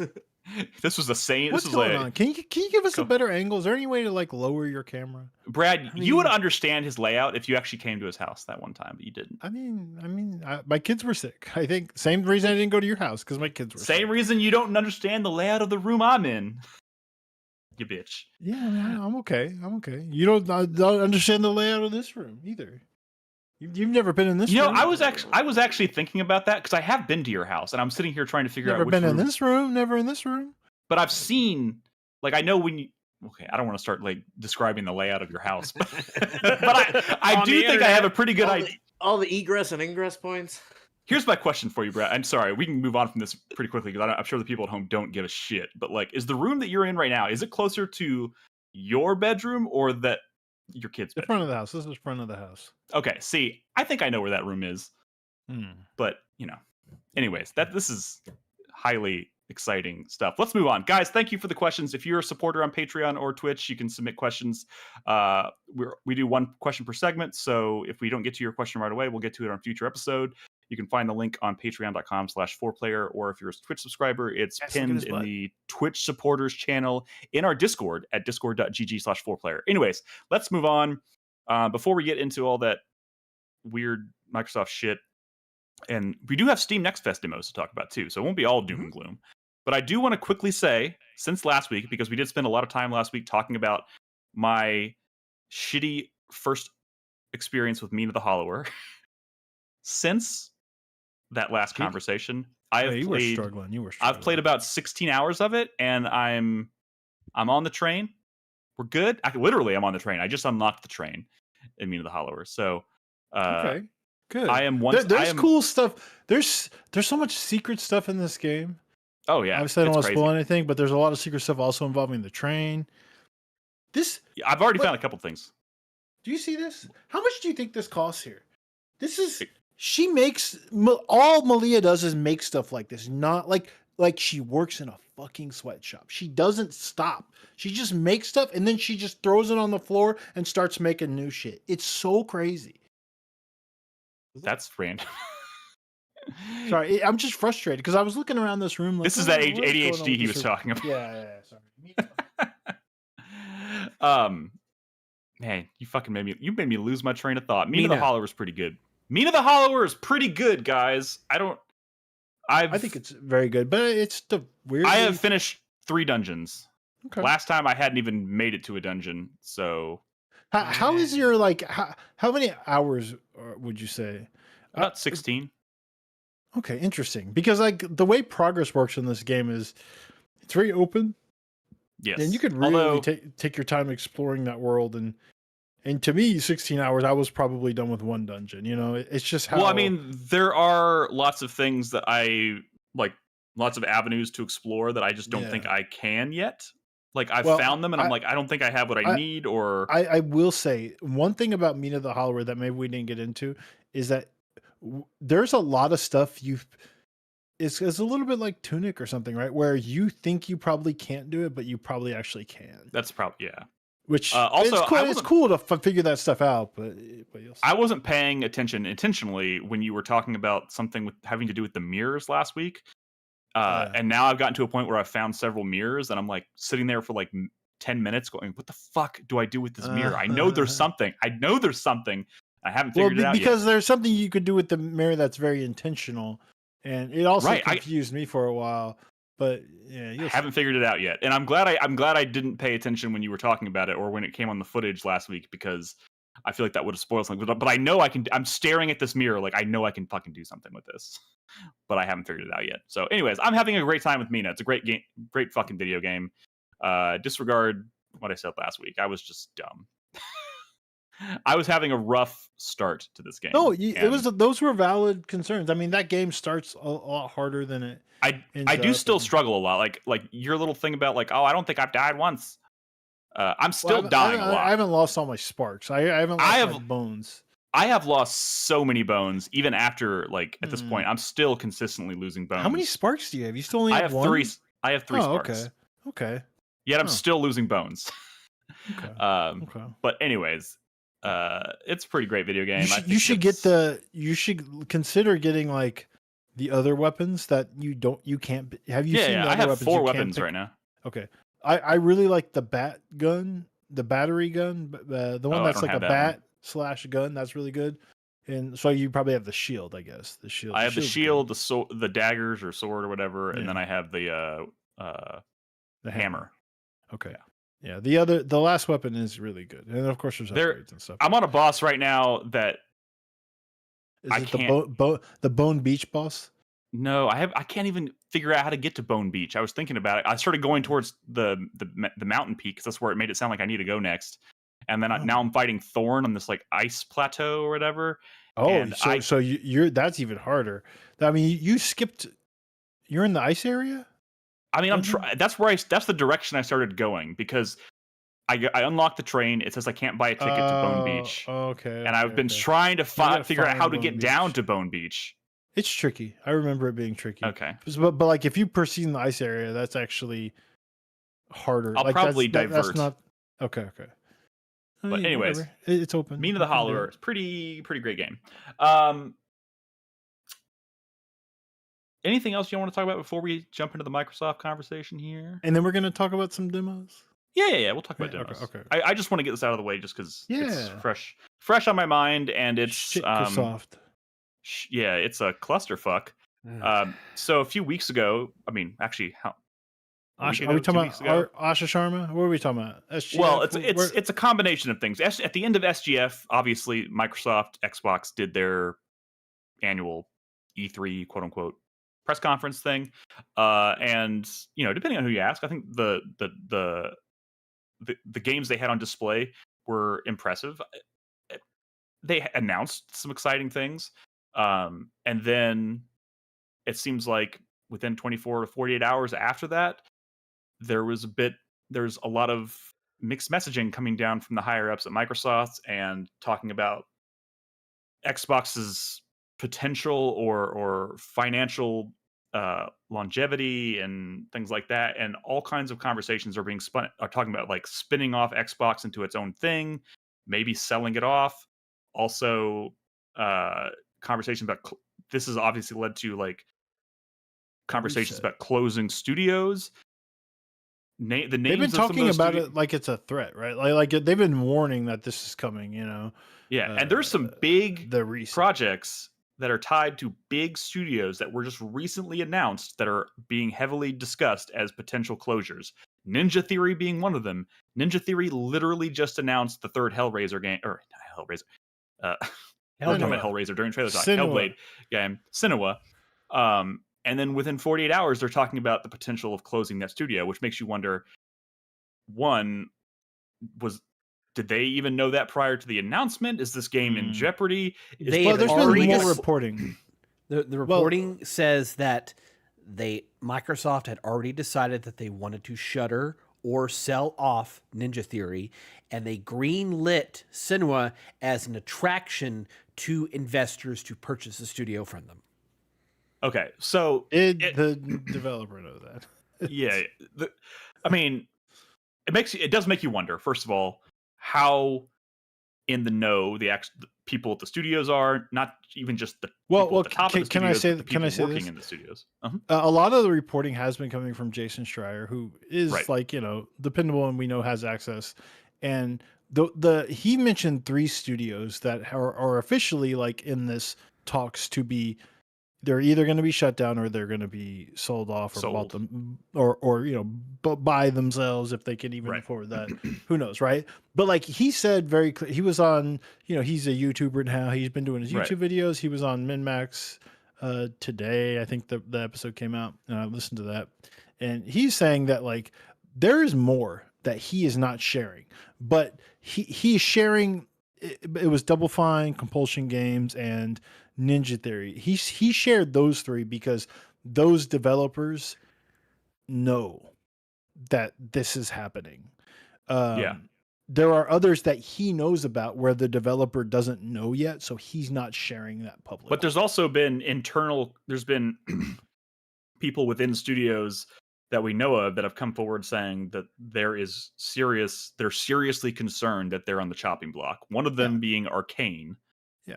I mean, which they're Arcane- all it's gonna be That's a fucked bloodbath. up. But the reason they're in this, like, none of this is gonna happen until July, right? Like at that's in a what month. That's less than a said. month.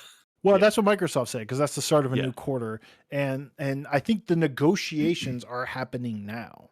Yeah. So some shit's gonna go down in July, most certainly. But like, it's rough though. But like because another studio being tossed around here, which is fucking crazy to me, is id Software. Yeah, Like everyone's on the chopping block. Like if id Software is being considered for closure, that just tells me that like the people that are as high up in Microsoft as you can go are just not interested in like the gaming sector anymore. Like it's they say literally the CEO of Microsoft is making fun of the gaming sector. Yeah, it's like literally saying like it's just we're just pissing money away. He's obsessed with AI and he's tired. He says it's Xbox. It's time for Xbox to put up or shut up and actually make them some They're money, not even kind of hiding thing. it. And so if Microsoft becomes a company that only cares about stuff like Call of Duty and maybe like some of the other major like Minecraft and maybe like Halo and Gears and stuff, right? Maybe Halo? Like sure, right? But like, why would they? Why would they care about some of these studios that make single player games that don't do anything? That sell like a few million copies and that's it. Like the current version of Xbox leadership and Microsoft leadership, there is no way they give a shit. but here's the and I know this is just we're digging into a bigger conversation about capitalism and like the state of the world and let's the do kinds of it. people. But like, Political I just like don't tell me like that the people who are in the positions that make decisions like this are suddenly experiencing like a decline in their lifestyle, like that they're genuinely worried about the state of Xbox. Like, you know what I mean? Like, are they suddenly a profitable company, but it's not making the 30% margins that Microsoft wants? But who gives a shit? They're still some of the richest people on the fucking planet. Like, who gives a shit? Nick, you're absolutely correct. And also, the entire economy right now is propped up by this like 3 company exchange with like the AI data centers and like chip manufacturers, like you have to be in that cycle if you're gonna keep making money, which is all these psychopaths want to do, is make the line continue to go up because everything in our society now is a bank or a casino or both. I was listening a couple months ago. A couple months ago, or Sony shut down Bluepoint, and everyone was like, "I can't figure this out. We can't figure this out." Like, why would Sony shut down Bluepoint? They make remakes, which seems like the easiest thing in the world. Easy money, right? Xbox is like, hold my beer. But now at SGF, everyone's playing this Tomb Raider remake. And what's the big controversy? That it's like they're heavily using AI, generative AI. They don't need Bluepoint. Bluepoint is too expensive. They're going to outsource it to some studio that can work with AI to make their remakes. They don't need Bluepoint. To their defense, because I mean, their claim is that they are using AI, generative AI, in prototyping stage, but everything in the final game is handcrafted. It's Yeah, all that's what they horseshit. have to It's say horseshit. right I know now. But like it is one of those things. If you say it and then somebody finds out that you didn't, it's going to be a fucking thing. No, because like we're getting past that point, and it's like mainstream's not going to care anymore. Like it's if they ever did, right? Like we're getting like the Everybody who Expedition has 33 degrees now like have used degrees AI because of and like AI. and it won all the awards in the world. You know, it like we're getting past that point where it's like that where developers are actually scared of what the response is going to be. Yeah, It's this scary is- and it's sad, but we're getting past that point. Nick, do you have coworkers who like just Dude, don't even get me chat started. GPT shit? Dude, Of it is a course, problem. It is a Yes, problem. I mean, like that is how a large percentage of the population is living their lives now. That's how these people are getting degrees now. Like at a certain point, people aren't going to care about AI anymore. Like, I I don't know, man. I think it's more likely we are going to end up in a world where this kind of thing becomes normalized to a certain degree. Like you maybe can't be too flagrant about it, but people aren't going to push back on like a second-rate I mean- Xbox studio making a game with AI. You know, like I just It's going to be a situation where if you want to continue to enjoy gaming, you're just going to have to understand if you want to that- continue to live in this society, Yeah, on a much Like- bigger picture for sure. which I mean, what Um, choice do you have, really? Like you could go Right. die, I guess. Like I'd rather not. But Cool gaming. to bring it back to Microsoft, capitalism. Under I- AI. it's crazy to me that there's conversations about like I don't even fully understand the ramifications of this really, so I'm kind of talking out of my ass here, but like what everyone's throwing around this term of like spinning off Xbox, and I'm like, what exactly does that mean, and why does that do anything for Microsoft if they're That's what- spinning it off? that's what It's- Bungie did. Bungie went independent. They bought themselves. Does They're- are you they're saying not- Xbox is going to buy themselves? But then what That's is what- No, But like that's Saudi what, money like- or something, or Yeah, like is a- going to buy this an one. angel investor steps in and buys it, like probably some Private kind of quiet equity. money. Like instead of like a recognizable like game publisher owning them, they're just going to be Xbox, but they'll be like funded by some Korean company or some Saudi company or some so what does that mean for the Chinese home company. console? Does like It's Xbox, not Microsoft. It's just Xbox. It's Are there's they- no more Microsoft Xbox. It's just Xbox. What does it mean in terms of But there has been and this is me legitimately just asking because I know this stuff is a bit over my head. But like there was a conversation today. I was listening to Digital Foundry and they were talking about this whole debacle. And two potential like possibilities were discussed. One which being they're spinning it off into its own thing, and the other one being selling it so that it's no longer tied to Microsoft at all. And I'm sitting here going, what exactly does that fucking like? What is the difference there? Like spinning it off into its own things is being discussed as if Microsoft is still involved somehow, but they don't. Microsoft would like be the like why are you asking why Microsoft Like, their main- would want to be a part of that? Like why they would want to Ye- lose Xbox? Yeah, but Because still be they- like associated with it. What do you mean Kind of. associated with? Like that's like they're talking about spinning it off, but like Microsoft would still be like technically the owner of it, but spinning it off is I don't. Oh, Look, this instead is- of it just being a product that Microsoft makes, like it'll be a company that Microsoft owns. I guess. or I has guess has large has a large stake investment in maybe. But also, Yeah. like, maybe. I think the I don't know, math- maybe because it makes it easier for them to extricate Did- them from whatever portfolio they're trying to build. I don't Like know. whatever, like they're trying to be like an AI computer company, and they don't need Xbox being a part of their like internal revenue stream. Yeah. So they make it a separate company that they own that they can kind of compartmentalize Sell and then, easier. and then sell it or destroy it or do Shut whatever they down, want yeah. with it. Like, yeah. I do think it begs the question of like because over the past like 5 to 10 years, I think Xbox has been struggling to kind of like reclaim its momentum or reclaim its position within the industry like post Xbox 360, Prestige, post Xbox 360 era, because obviously they were the king during that era, but now they've And been then struggling Don to like Matrick get back to happened. that point. And then Don Matrick happened, Dude, and then can I everything kind say, of went down. I watched that video literally today. The Don What, Matrick video where he the says, end of his career. but like, do you remember who that it was? Jeff Keighley who was Jeff Keighley, interviewing him, right? Yeah. But like the response that or the follow up that Jeff Keighley has is what makes it so like you fucked yourself, dude. And like, Yeah. you know, Doesn't he say something like, "Is that really your answer?" or something? yeah, he's like he's like Xbox. He says that, is this the message you want to be telling people? Like his follow up question is so savage. It's And a like, kill shot. It was a kill shot. Respect for once. no, like I mean it, right? Like Don Matrick, like he said it like He it wasn't was just something he expecting says to a pushback. million interviewers, but like Yeah. with any other response, you know, like some sort of Xbox, you know, He wasn't loving expecting- website that was interviewing him might respond in a much more positive manner.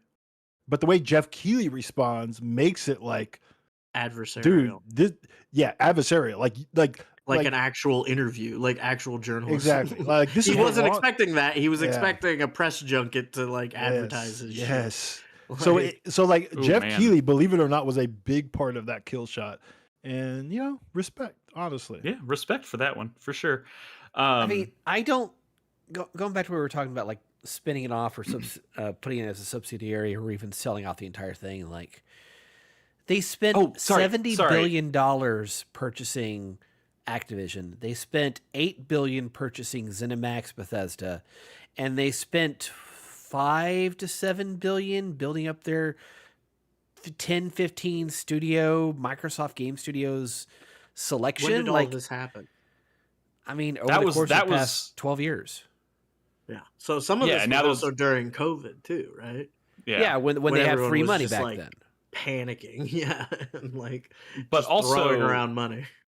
So anyways, the point of me saying all this about like their prestige era and stuff is like, if they were to sell Xbox off or make it a subsidiary, just basically so that it's operating on its own, do we think Xbox can sustain itself? Like, does it have the? Dude, I mean, I know it has the. if anybody can sustain themselves.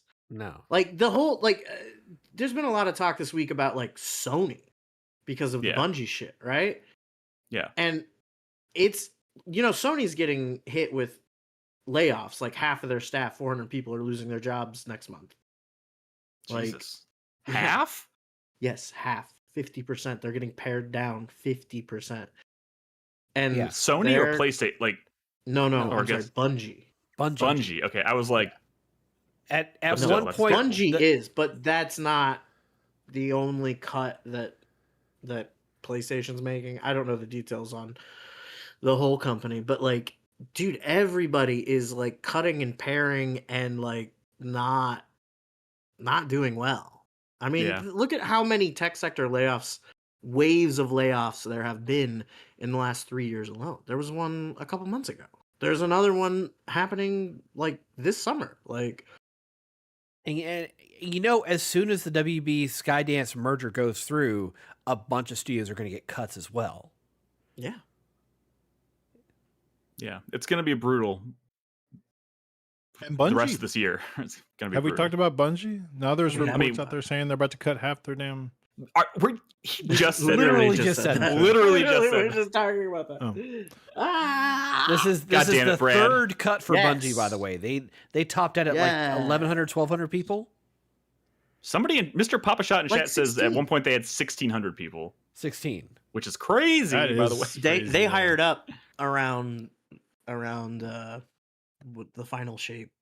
Around the Yeah. time that they were doing the final shape, they hired up That is a crazy amount. And the messaging then was, we are going to continue doing Destiny forever, and we are going to continue doing Marathon forever, and we are going to make a bunch of money. so it sounds like the bubble is popping. Kind of. Is that What? the Yeah. right terminology here? I mean, I just feel like I know what you're saying. I just think we're. I mean, they had 6 projects in incubation at the time or something like that. Yeah. Gummy Bears was still a a thing that they were like putting all their hopes and dreams on, and then Gummy Bears Sony took that and just said like, this is a different studio now. This is its own studio. Video games are not a bubble. Like this is just late stage capital. Yeah, this is like the tech sector. Yeah. Yeah. Yeah, like I guess what I mean is that like all the decisions that they've been making for the past 5 to 10 years collectively as part of that comes with being part of the tech sector, the consequences of those decisions starting to come to fruition. Yeah. I mean, so, but we're getting to the point where consequences are going to start looking more like Cyberpunk than like a decline and you know. Wait, define like the economy or whatever. Elaborate on that. What do you mean? What do you mean Cyberpunk? Like Cyberpunk? You know, like 3 companies run the world, and you know, okay. We're going to be fighting machines soon. You know, Yeah, we're getting closer to that than we are. We already are. I mean, South Korea is already that with Samsung. Samsung just owns the country. I mean, TSCM is Taiwan, basically. Who's going to be America? TMSC or whatever it's called. I don't know. Please don't much more fucked up in this country. Yeah. Dude, we're gonna be like a fucking third world country. Yeah. I mean, we are a third world country. Yeah. Or just, I don't know, The Handmaid's Tale. Both. Maybe a little bit of both. Did you guys see that AI white nationalist like fantasy movie that was going around on Twitter? No. Someone made an AI film that's like what society would be like if it was perfect, and it was just white Christian nationalism and like, you're talking to married women, you're under arrest. Like, what the fuck? Yeah, it's crazy. Oh, fuck it was Sharia law, but white and Christian. Hell yeah, dude! I'm gonna watch that video. It was like, I shouldn't be. America.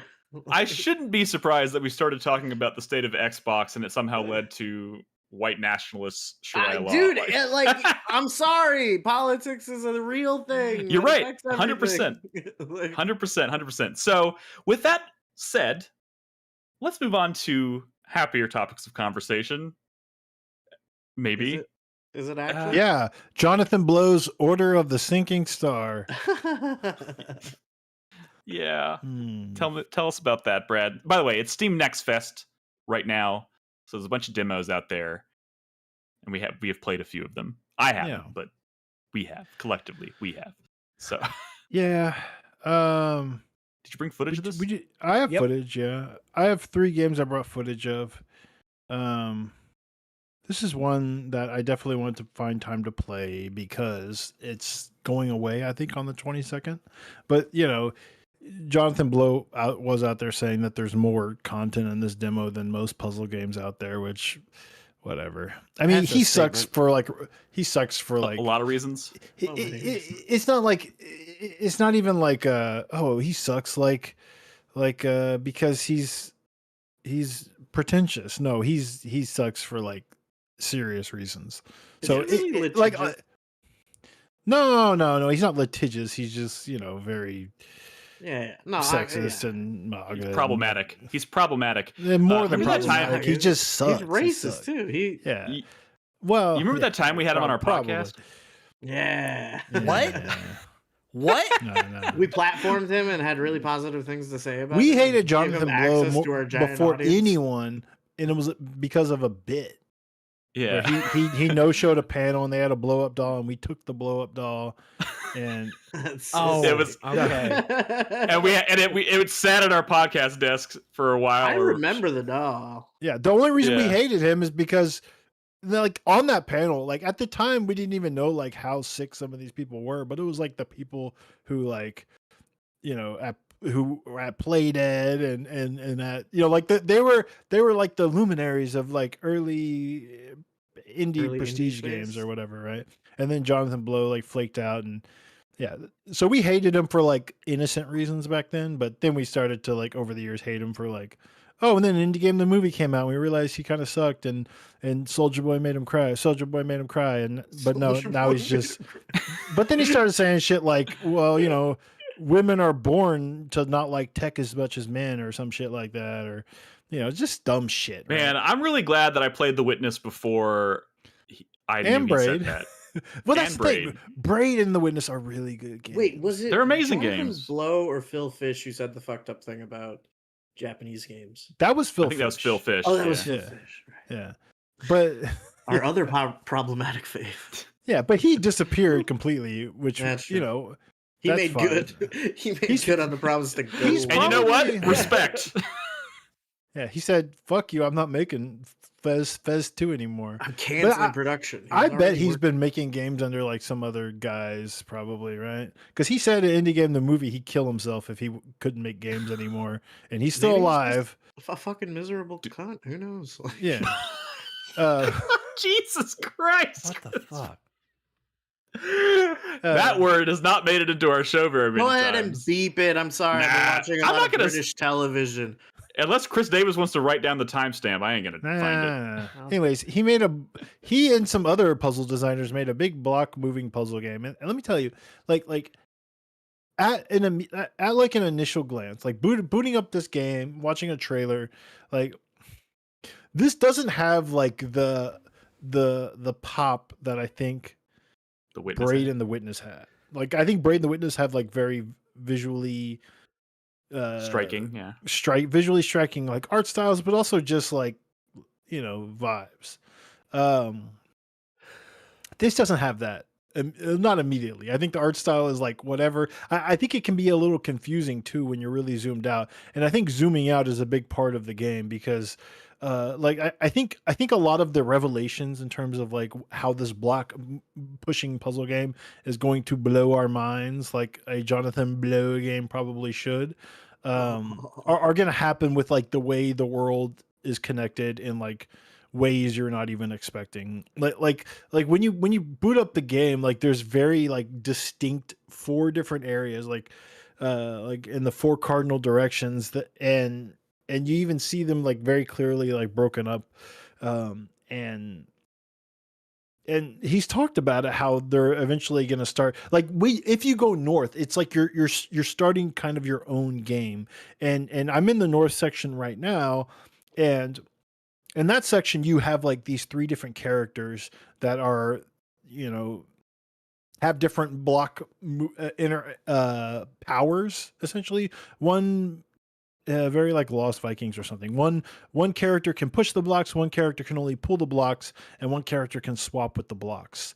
And then it starts simple, like any Jonathan Blow game, right, or puzzle game would, where you know, they just are trying to get you comfortable with the basic like verbs of these characters, but then it starts to get really complex. It like in the clever sort of way, like, oh, well, I could just pull this block and move over here, and I'm like, oh wait, no, but I'm still pulling the block. Fuck, this ain't gonna work, because the character can only like the character that pulls blocks, if they're touching a block and they move in the direction opposite of the block, you drag it with you. And that could be very frustrating when you're trying to not drag the block with you anymore. So now you have to think of like, wait, I need to get her away from this block because I need to not pull this block right now. Because I need to set it up so I can swap the block with the wizard who swaps with the block. Yada, yada, yada. So like all of the North puzzles are like dealing with these different characters, but when you go back to the overworld, which if you look at the footage now, I'm like in the overworld where you're trying to find out where these puzzles even are. I can already tell that the world is hiding a lot of stuff too. Like I found this one little path that depending on which doorway I went to, the color of my clothes would change. And I quickly realized like, oh, the story that's being told in this part of the world, I now, depending on what color of outfit I'm wearing as my overworld character, I now have these like block manipulating puzzle powers, but in the actual like map before I even get into the puzzles, if that makes any sense. There's a lot of like imagine if Super Mario World, like half the game was doing stuff on the map as well. Like I feel like that's what, and we're going to start getting into weird stuff like that.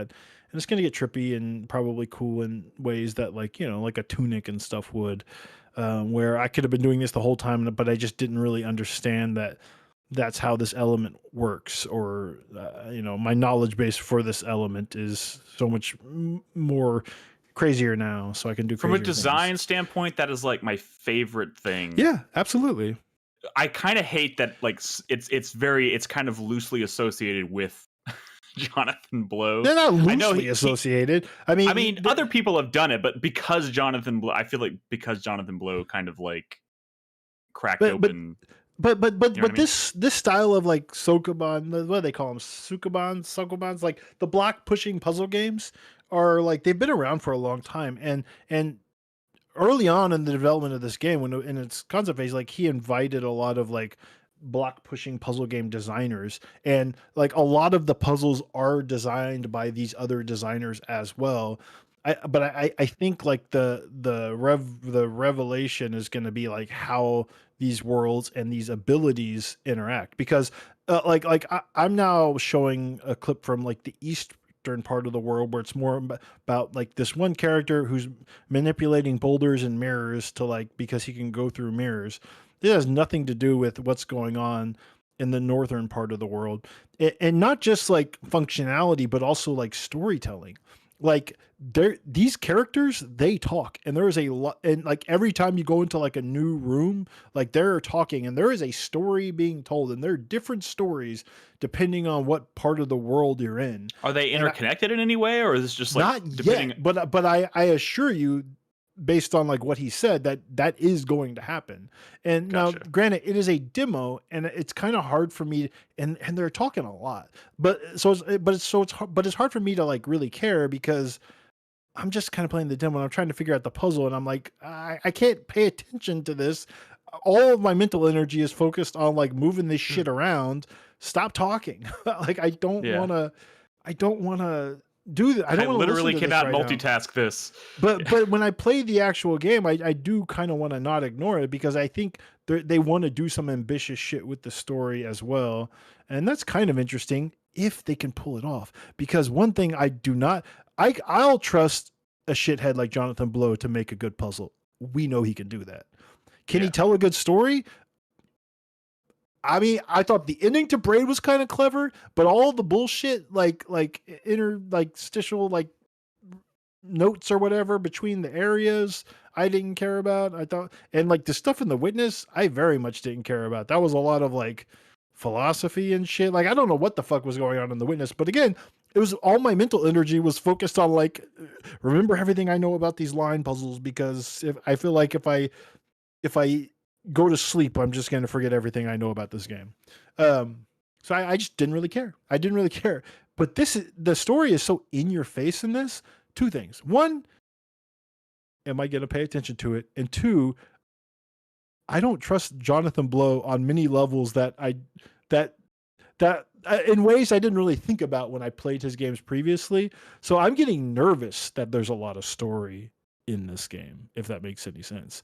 I don't know if he's like the writer or the only writer or the sole writer or whatever, but like I'm worried that the story's going to be having messages that I do not agree with. We'll see. Yeah. Does that make any sense? It does. Like it's gonna Because he's gonna work some of his bullshit in here. I mean, as you can imagine, he's using AI, right? Not in the way that you think, but when you boot up this game, it's like, oh, not all the voices in the game. So like, you could just play what's there with AI voices if you want. It's all like placeholder, or you could just turn it off. And like the message says, fuck clankers or whatever. Like on the title screen, like I don't want to use voices, just use text. And like the message is like fuck clankers, and I'm like, okay, whatever.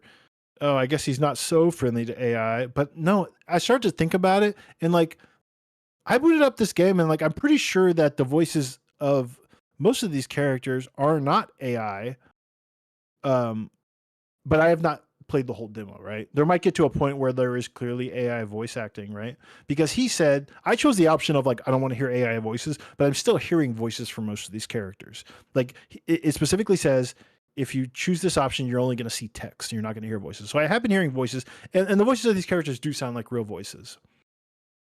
All this to say, I took a step back and I was like, I bet this motherfucker is just collecting data on like the choices people were actually going to make. So he could be like, see, actually people chose the option of the AI voices because they thought it was better than nothing or whatever. Like, I don't trust this man at all is what I'm saying. And it makes me nervous even playing one of his video games. I'm glad somebody said it. But I love The Witness and I love Braid. Yeah, no, me But too. I was a different person back then, and to me, Jonathan Blow was a different person back then.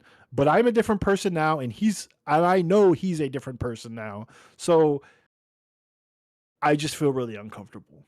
Now, maybe just pirate this game. You don't have to support this asshole. I know there's other like puzzle game designers working on this game, but Jonathan Blow sucks. He does. I don't know. He does. But I mean, you're seeing some of this shit. Everything is a clever. minefield, though. Everything today is a minefield. But I will say, like, I don't know if this thing pops as hard as like The Witness did. I mean, it did not immediately. Like The Witness grabbed me. Yeah, it felt like immediately unique. Like when he said, like, I'm gonna make like an insanely deep puzzle game, and all you're gonna be doing are drawing lines on a grid. Everyone was like, fuck you. What are you talking about? That sounds so stupid and boring. And then it blew everyone's mind. And so I'm putting a lot of trust that this is going to do that. But where it is now, it is just like slightly like difficult and kind of like busy block pushing puzzles. And it's not hitting the same as like Braid immediately did and The Witness immediately did. I trust it's going to get there, but it ain't there yet. And I kind of don't love the look of the game either. Is this game still coming this year? Is this he says, yeah. game? Jonathan Blow says, like, without a doubt this year. But it doesn't have a date yet. Yeah. And the demo is going to go away on the 22nd. I also counterpicked it because I didn't think it was going to come out. So I'm dead, whatever. But I've been dead in fantasy in our league. So, I mean, really, the person you have to worry about is Crispy. As someone, and we'll use this as transition. We've officially transitioned. Yeah, we're now talking about Fantasy Critic. I know enough about Fantasy Critic to know that I look at Crispy's roster and like I don't see a path for anybody else to win but him. He's gonna have to really fuck up, but he only has like 2 slots left. Look at that smile. Y'all let him get Rayman Origins or Rayman Legends retold. Dude, the original game is like a 90. And I've played it. It's incredible. Yeah. You let him get a remake of it. Be sick. You let him get a remake of it. Didn't he spend like $22 on it or something? As he should have. But y'all should have too. Y'all should have too. I don't know. So I don't know. Unless Half-Life 3 comes out and GTA gets delayed, he might lose. You mean he might win? No, he might lose. Oh, I'm saying, okay. Like Half-Life 3 has to exist and come out. And GTA has to get delayed. Yeah. And I don't think he has a game under an 85. And like most of his games have come out. We're officially switching gears. Okay, let's talk about other demos. Chris Davis, what you got? Okay. Got some games. Sorry, I was showing Fantasy Critic for a second. Okay. We're doing a little hot potato here. Okay. I want to talk about what I think is the cool game with Steam Next Fest. There is a prologue demo for the 1666 Amsterdam. I don't know why I was thinking the order. And there's a good reason why. I mean, yeah. This game, I think this might be pretty fucking cool. Okay. There is some controversy around this game. I hate to go from one controversy to another. There's more AI. There's more AI controversy with this fucking game, man. Oh, yeah. I don't know enough about. I'm sorry, I don't mean to burst your bubble, but like that's all people can talk about right now. All right. Well, everyone's looking for something in AI to get angry at. No. I don't blame them, but also like we don't know the context. Anyway, this thing is pretty cool. This is from Patrice Desilets. He is the guy that was the director for Assassin's Creed 2 and Brotherhood. In 2011, he got fired, I think, from Ubisoft, went and started Panache Digital Games. The first game he worked on that he announced was it was called 1666 Amsterdam, and it looks so much like Assassin's Creed that Ubisoft fucking sued them into the ground. So they had a hard pivot, and that's why they made Ancestors, The Human Odyssey, which that game is so fucking cool. People should really check it out. So he's gone back to it. He's reworked it in a very different way where it feels much more legally distinct. This game feels like it's designed to be two different things. It is one half Assassin's Creed, but with magic. Okay. And there's very little of that in this demo. This is a prologue, right? This is a prologue. This is like 25 minutes of like narrative corridors. You're not going out into an open world map and doing stuff. It's not telling you much. It's setting tone and it's setting up a interesting story. So it's got that one half where you are a member of a tribe from the 17th century around Amsterdam of witches and people like that. And so you do that. And then there's a modern day aspect in which you play as this woman who is trying to find out what's going on with her dad, and whether he disappeared or he's sick or something like that, they're not really clear. The way they're playing out, but it's connected to what happened in the past. Yeah, well, that's connected with, and I'll get to that. The way they're playing out her section in the game really reminds me of Eternal Darkness. So I think what it is, like what Assassin's Creed was with the modern day stuff with Abstergo and all that, is that in between these set storyline beats, you go back to the present and you are playing as her and you are doing puzzle room stuff and research and trying to figure out how to use magic. And it does a lot of that kind of like, oh, I want to fuck with you a little bit. Let's mess with the environment. Let's do quick cuts with the cameras and odd sound effects that catch you off guard, things like that. That's in this demo. So the demo is consistent of 3 parts. There's this starter area where they just introduce you to the controls and you play as the witch from the 17th century. And she goes to do kind of a ritual around a tree with a bunch of cats and other people. Second part is the daughter in this room researching puzzles and trying to figure out how to decipher a magically protected letter. And you figure out how to do it. She figures out how to cast a magic spell to decipher the letter. And then you go to the third part, which is this very, very, very linear kind of narrator direction for like what happened to her father. And it's just him walking into a hotel with his girlfriend, and you start walking through the hotel. He's narrating the entire time, and then things start getting a little fucky, and they start getting a little more fucky. They get a little more like fucky. Eternal Darkness fucky is what. Yeah, like Eternal Darkness fucky. And he gets to their hotel room. He sets up for a ritual that she wanted to do with a bunch of mirrors around them. She comes out. They get laid on the bed, and for some reason, they get laid. Hell yeah! Oh yeah!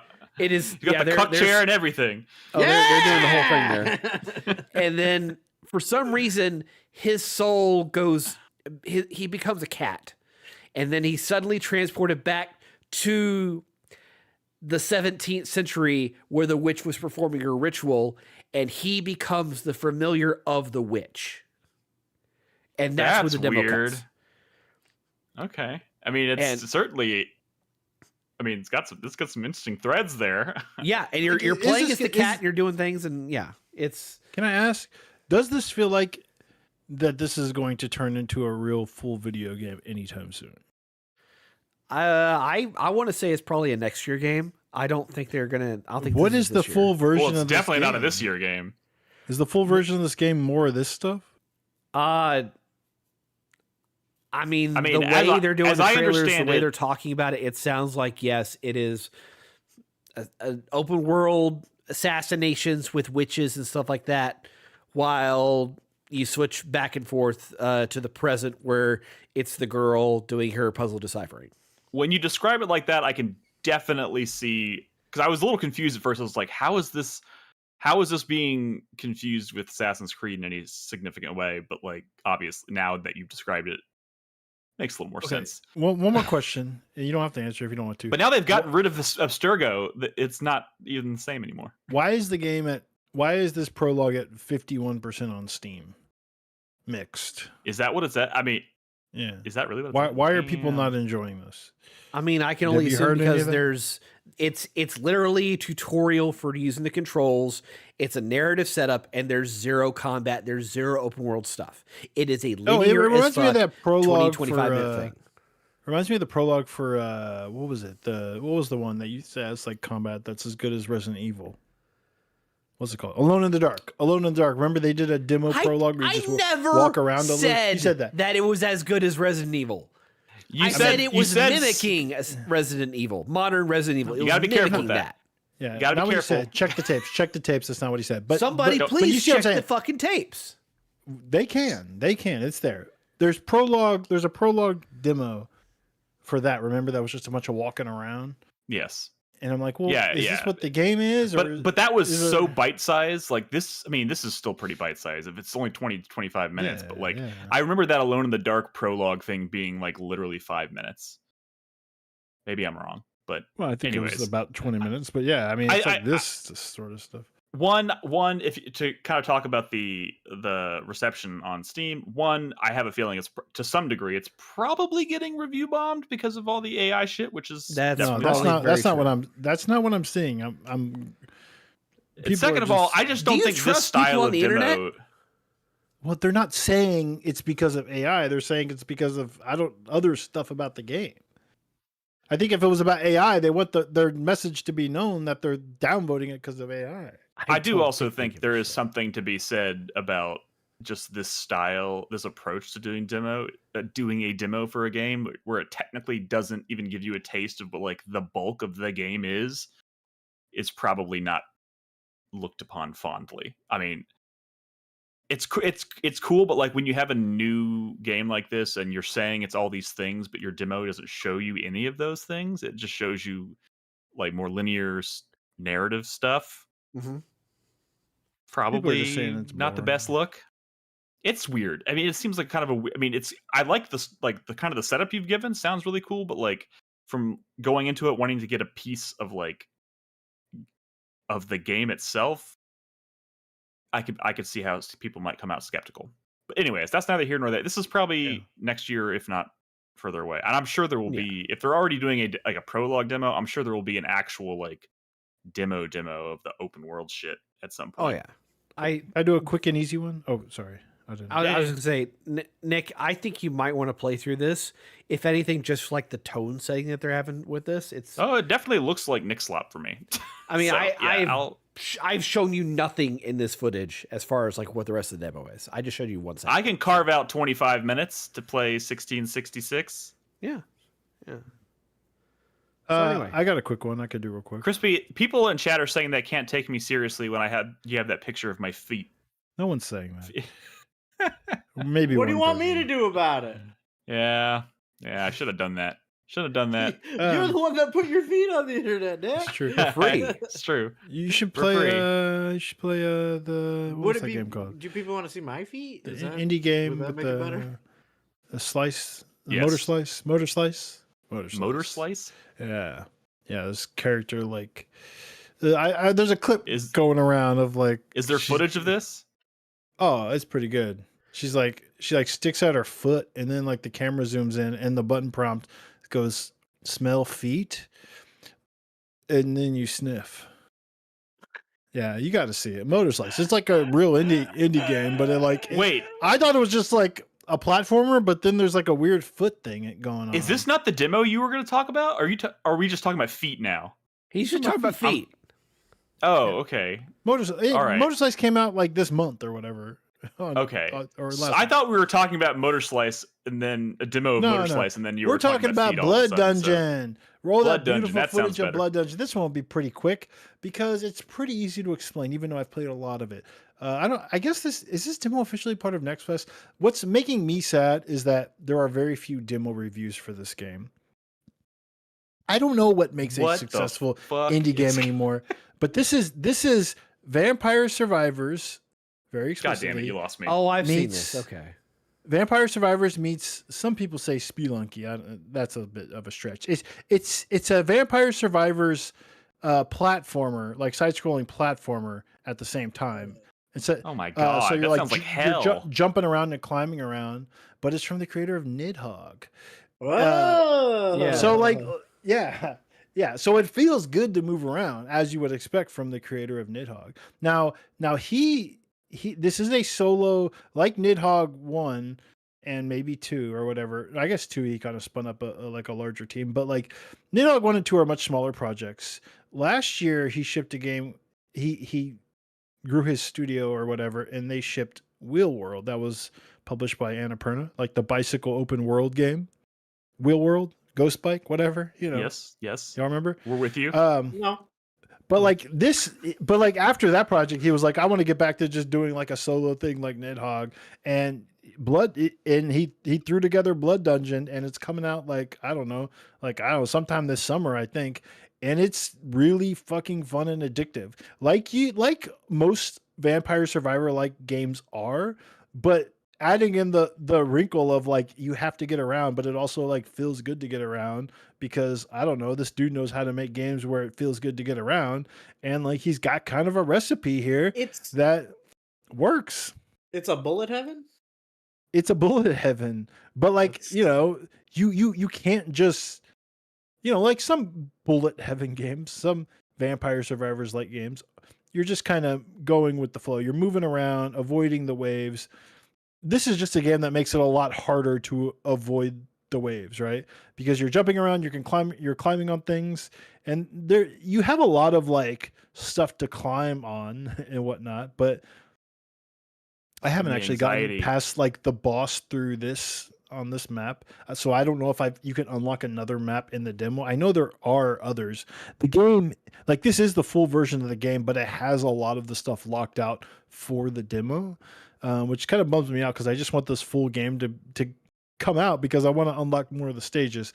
But it's hard. Like it's actually quite difficult, and it has like a lot of like the meta progression that like a Vampire Survivors has, where you can get some like permanent upgrades with the currency like between runs. But really, this is such a Twitch based thing. Like the only way you're going to be successful at this game is to get good moving around these environments and the jumping around. And they do cool stuff like some doors that you go through will immediately close behind you, and they're like timer doors. And because like a Vampire Survivors game is like all about not getting swarmed as you're getting more powerful, that can pose issues.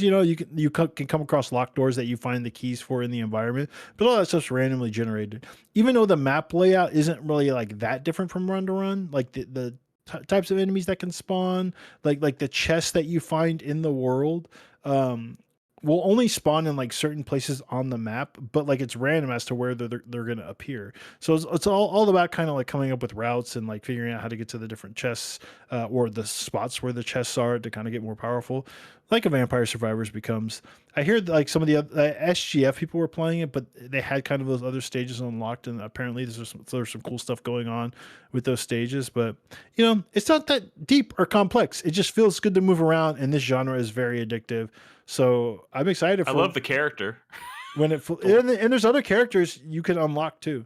Like this little flailing man. Another dude in this. It sucks because when I sat down to record, I've been playing all this all on my Steam Deck.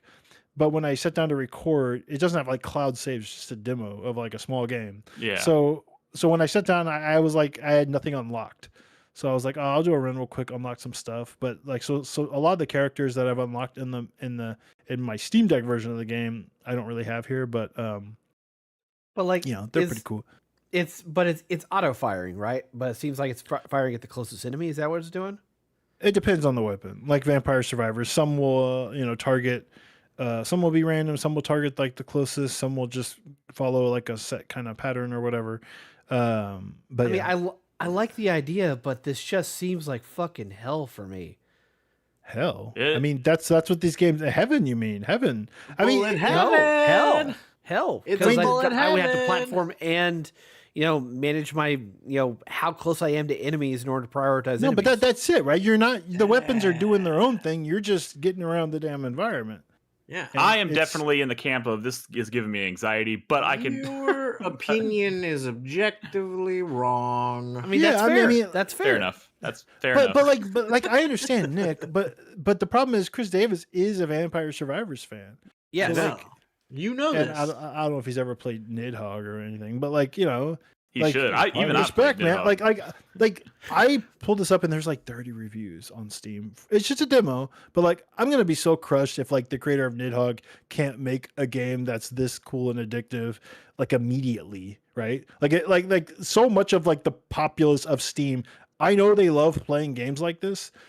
And the fact that they're probably never going to know that this exists when if they just played a second of it would know. Like we just need like, you know, top streamers or whatever to try this out to tell the populace what they should try, because I don't think the creator of Nidhogg can sell games anymore apparently on his own, which is sad. But anyways, that's it. It's cool. Well, you heard it. You heard it here Like first, fucking guys. Go play the I'm sure demo. like Nolan would really like it, or like Carlos, but and Go Crispy play the too, demo for probably, Blood honestly. Dungeon. But yeah, you can't be bad. You're gonna get your ass kicked. I All was right. Let's.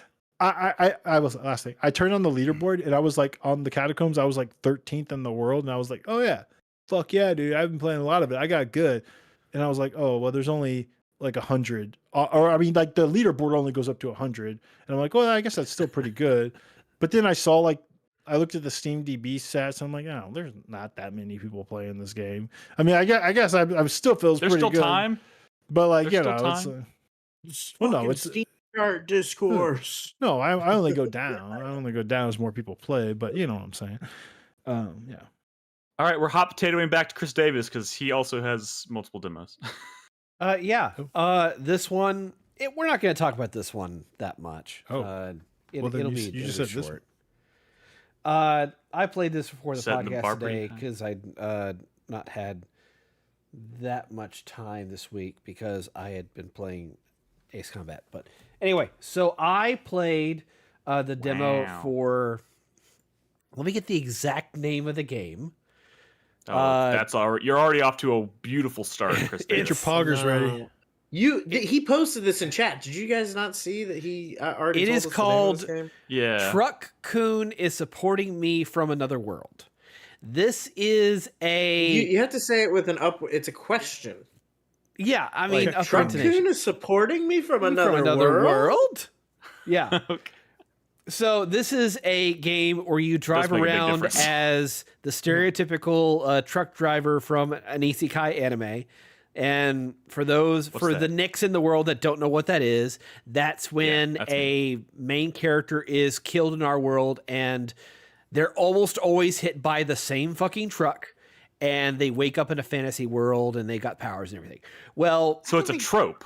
Do you have It's- to get it is hit a by truck. a truck? No, you don't have to be person? killed in a world. For isekai just means you're in a different world. Yeah, you're in a fantasy world. yeah, but you're Yeah. typically hit by a particular kind of truck. No, that's not how it worked in No. a Connecticut Yankee in King Arthur's court. That's not a Yeah. convention. I mean, it's a modern convention of the genre, but it's not a requirement. Is that It's even true? not? No, but it's very common in anime. Anyway, so That's not how it you worked are in Suicide Squad Isekai. Nino Kuni 2's an isekai, and you're the president, and like someone like there's like a nuke's about to go off, and then you go back to a fantasy world and you have a gun. The This opening is- to Nino Kuni 2 is so sick.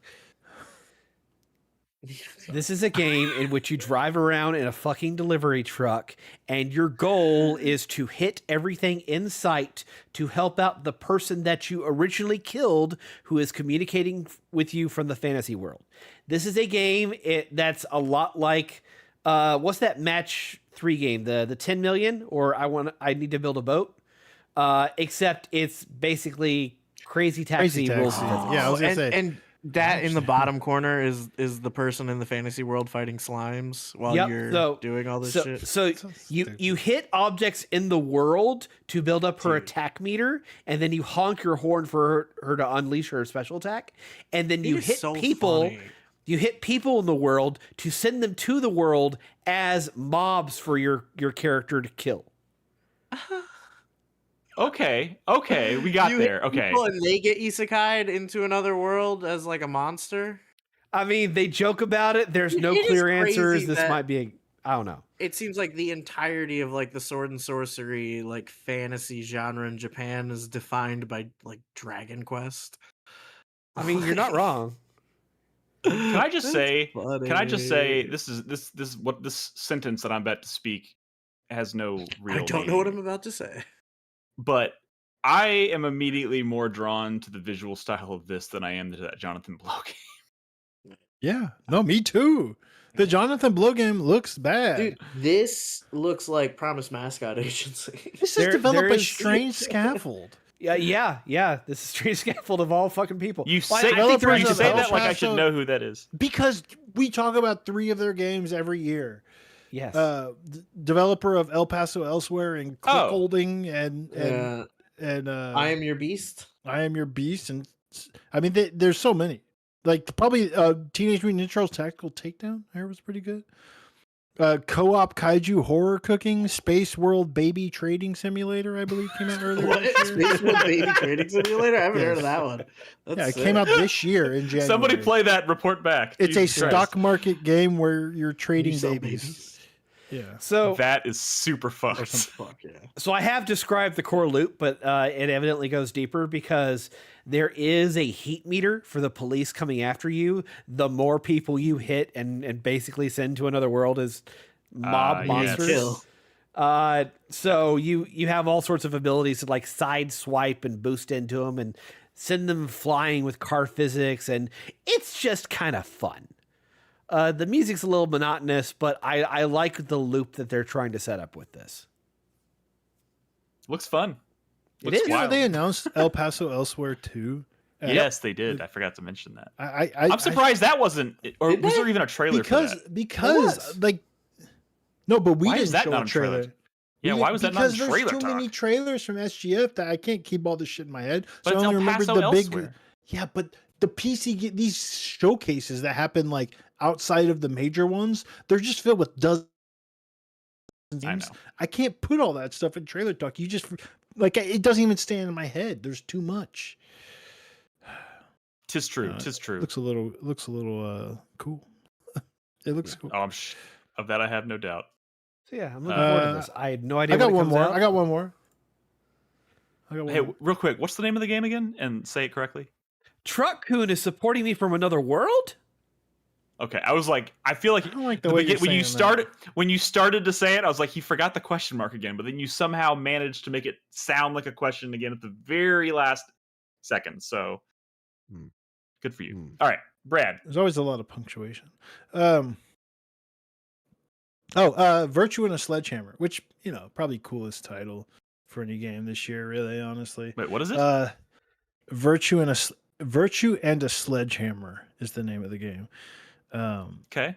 And it's a game where This is a destruction simulator where you're. Oh shit! It is. It's a this a vibes. Karen-like? It's a vibes based destruction simulator. Oh, it's like a Karen like.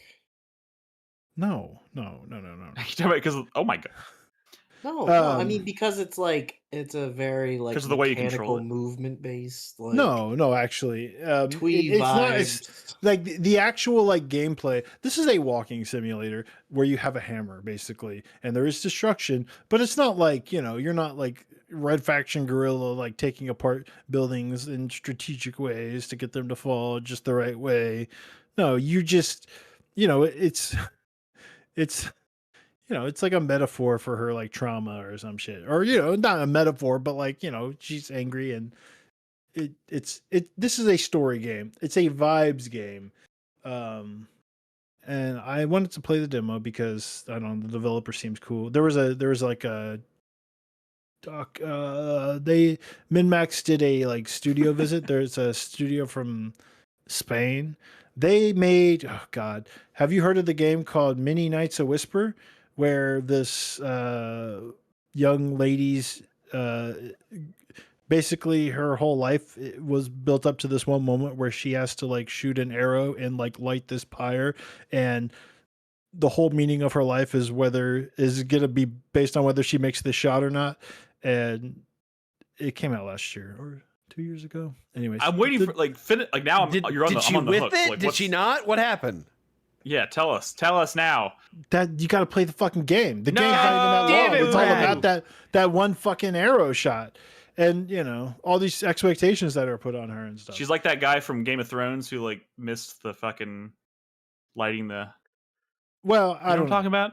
Yeah, no, I know what you're talking about. But what I'm saying is, I know what you're talking about. What I'm saying is, like, that was a very like simple game that was like centered around like this one very singular thing, and it told a really cool story. And this feels like that too, except you have a sledgehammer and you can destroy things, and there's robots and you're destroying them too. Mostly I like because all you're of that. angry and you're traumatized and stuff. But it's a vibes based story game that has just a lot of style, and the the destruction almost seems incidental, but it feels really good to hit these fucking clankers. Yeah, I don't know what else to say because it's a demo, but this absolutely feels like a game where you need to play the whole thing to kind of get it. But I'm already like vibing with the style of like the storytelling. You are finding things in the environment that are triggering like scenes between past scenes between you and your sister and your mother, which is the source of a lot of what's going on with this character, who is destroying things with a giant sledgehammer. And I don't know. I don't know what else there is to say except I kind of like the vibe, and I'm excited to play this game when it comes out. And I do like destroying things. Destroying things is good. But like this is a game that you buy because you like cool indie games that tell cool stories with a lot of style, not because you really like Red Faction Guerrilla. But the developer of this game definitely did play Red Faction Guerrilla. I feel like that's safe yeah, to sure, yeah. I mean, for like research purposes, probably at the very least, you gotta.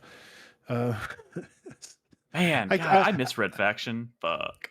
You're not the only one. But I don't know. Virtue and a Sledgehammer. Yeah, I think it comes out. What was the name of the Red Faction game after Guerrilla? We don't Armageddon. remember that one. Armageddon. That one that's sucked. right. It didn't suck, but whatever. This is being published by Devolver Digital. Oh, another thing that this developer worked on is a game called Deconstruct Team, I believe Deconstruct Team. Richard based. The Cosmic Wheel Sisterhood. Naked in the Woods? You hear about that? No, I have not. Gods Will Be Watching, the Red Strings Club. Nope. Heard any of those? Nope. Indie fans in the know about these games. I don't know what to tell you. Gods Will Be Watching Club I've heard of. Gods Will Be Watching. That was a controversial game back in the day. I feel like it was. Yeah. Anyways, what the fuck, Brad? I just saw that decision you just made in this game. What? It was like this woman is standing in the woods naked, clearly cold. And my mother. Yeah, but like the option it gave you on the screen was go help your mother who is cold, or let her freeze for a little longer, and you chose let her freeze for a little longer. Bro, I'm trying to see how the scene played out. Okay, she was. I'm just saying, I saw what you did. I think there's a lot of trauma in that relationship. Honestly, okay, I was just in the moment. Leave me alone. Okay. Was that your? Have you played this demo twice to see both ends, or did you just only play it the once? Was it your first instinct to go for the more cruel option? I just played it once. I'm also killing these robots, which, by the way, are not like they are not asking for it. They're often these robots are cowering and desperately want me to not destroy them, but I'm doing it anyways. Hell yeah! I worry about you sometimes. No, but they're robots. They give you a sledgehammer. It's therapy, Brad. Yes. This game is about therapy. You can also kill like every character in Undertale. Not my therapy, the character's therapy. I'm just playing the character. Since I didn't do it, real quick, we're done with this one. Real quick, Mini Knights of Whisper.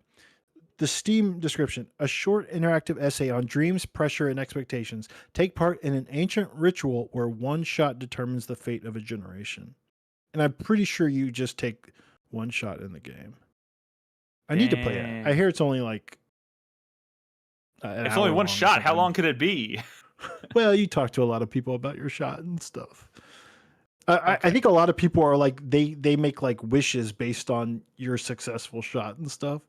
So there's a lot of pressure. It's basically like that lady from Encanto. I think you've heard the song. Yes. Yeah. Absolutely. All right. What else do we got demo wise? That's all I got. I'm done. That's all you got, Chris Davis? Oh, That's it. All right. Well, then let's go ahead and wrap up this episode with the 4-player minute, shall we? Yeah, let's do that. All right, Brad, take it away. Final thoughts for the week. No, What? you got to vamp a little bit. You got to do one more a dick rubber. Oh, Sorry, I mean, we've been. That's also the wrong. Okay, well, you know what? Fine. Since we haven't done one in a little while, I'll do two. We're normally doing one per segment. This is a 1-segment show, but we're going to do a second question. And our second question this week comes from. Okay, hold on a second. Here we go.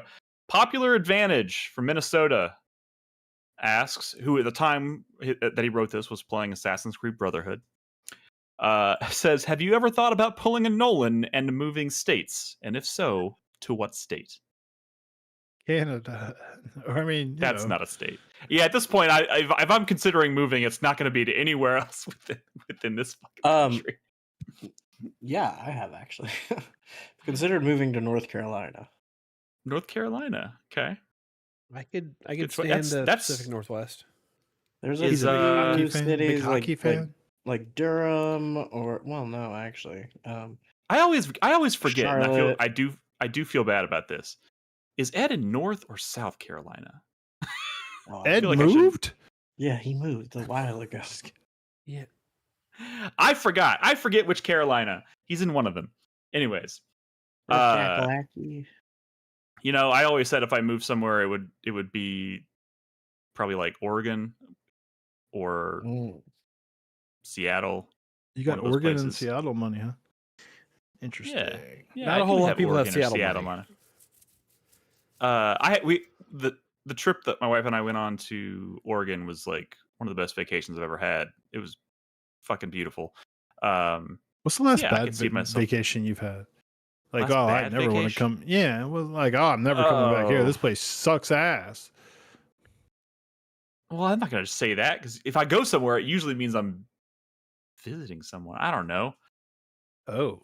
So you got I mean, in a shit I've had a lot you don't want to go back to. No, I mean, this is going to sound. No, I'm not letting you trick me into saying something I'm going to regret saying on the internet.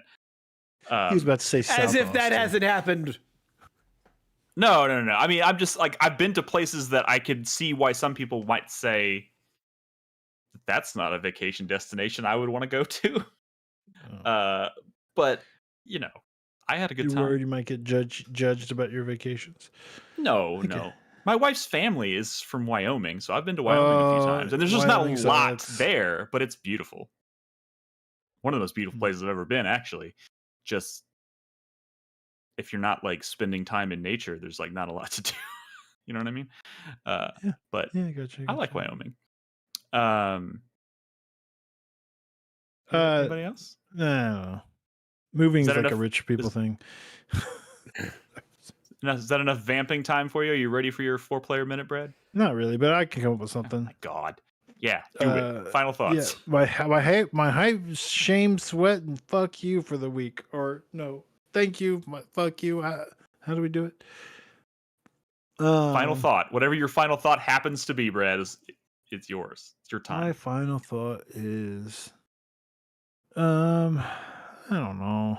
I tried playing that James Bond game, and it's kind of cool. But should I send that back and just get Elliot? Y'all don't want me to talk about Adventures of Elliot. That's such a nerd game. What about Star Fox? Do you know what it is we do here? What? We talk about new games. We talk about nerd shit. What are you talking about? Yeah, I know, but like y'all don't want to hear about Adventures of Elliot. I don't even know if I want to play it.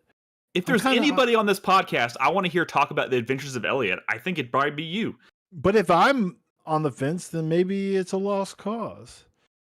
You know? Okay. I'm just saying, don't make that decision on our account. Well, why are you bouncing off of First Light? Like the time to play it is just so late in the day, and and everyone's just so damn tired, and I get a little sleepy. It's too much. Malia It's too gets a much little for him. sleepy. No, Misha, it's not like the first few hours of that game aren't like slow per se, but like you're not exactly in like the real action for a while. I mean, the beginning of the game is pretty. Pretty akin to what you would come to expect from like the opening of a Bond movie. If that makes any Sorta, sense. yeah. Like, But like after that, like it's not that. But like after you that, spend a you lot get of time into in the lot of training. time. Yeah, you yeah, sp- yeah. yeah, And even when I thought I was done with it, I'm like, no, we're not done with it. We're going back to the training. Huh? Interesting. yeah. Yeah. So I'm kind of raring to like get into some like explosions and stuff, I guess I could say. There's some good shit. There's some good shit in that game. I'm almost done. I know In fact, I don't dislike it or anything, but like it's just I don't know. I don't know. I don't know. Like, at the end of the day, you want something like I have games that wake me up and I have games that put me to sleep. And it's not like insulting to the games that put me to sleep when I'm really tired. When I'm really tired, it makes sense that some games are gonna like sometimes I'll be playing a game and I'll be like, oh, this is fine, but I'll start to get really sleepy and I'll have to turn it on. But if I put on like just a show to watch, it's easier for me to stay awake. Is anybody else like that? Dude, I don't even bother trying to play video games when I'm tired. Yeah, yeah. If I'm tired, I'm like, I guess I'm watching something because I can't do this right now. There are games, and it sucks so We're much old. that no one wants to watch me play like Slay the Spire or whatever, right? Because a lot of like streaming is like, well, I could stream, but I would be getting sleepy in an hour unless I put on a game like Slay the Spire, in which case I can stay up for like another 4 hours and But go then to bed everybody at else 2 will be a.m. sleepy. But what I mean, no, I mean literally, no matter what I play, no one in chat's gonna watch me. They're all gonna just go away, right? Unless I'm talking about trailers or something.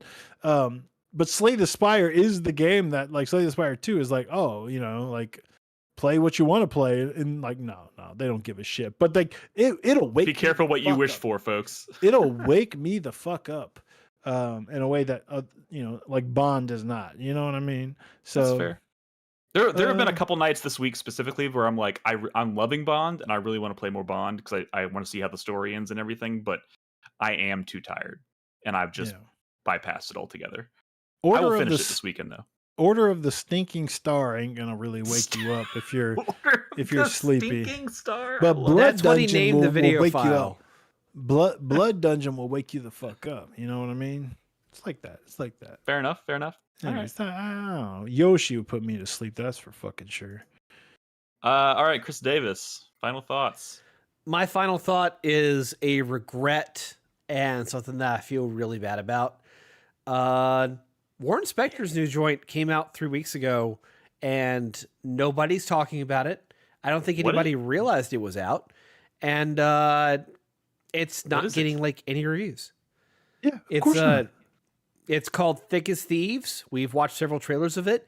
It's that co-op first-person heist game that looks a lot like Dishonored. Nobody's doing it. It came out 3 weeks ago to almost no fanfare. I don't think there's any reviews of it on OpenCritic.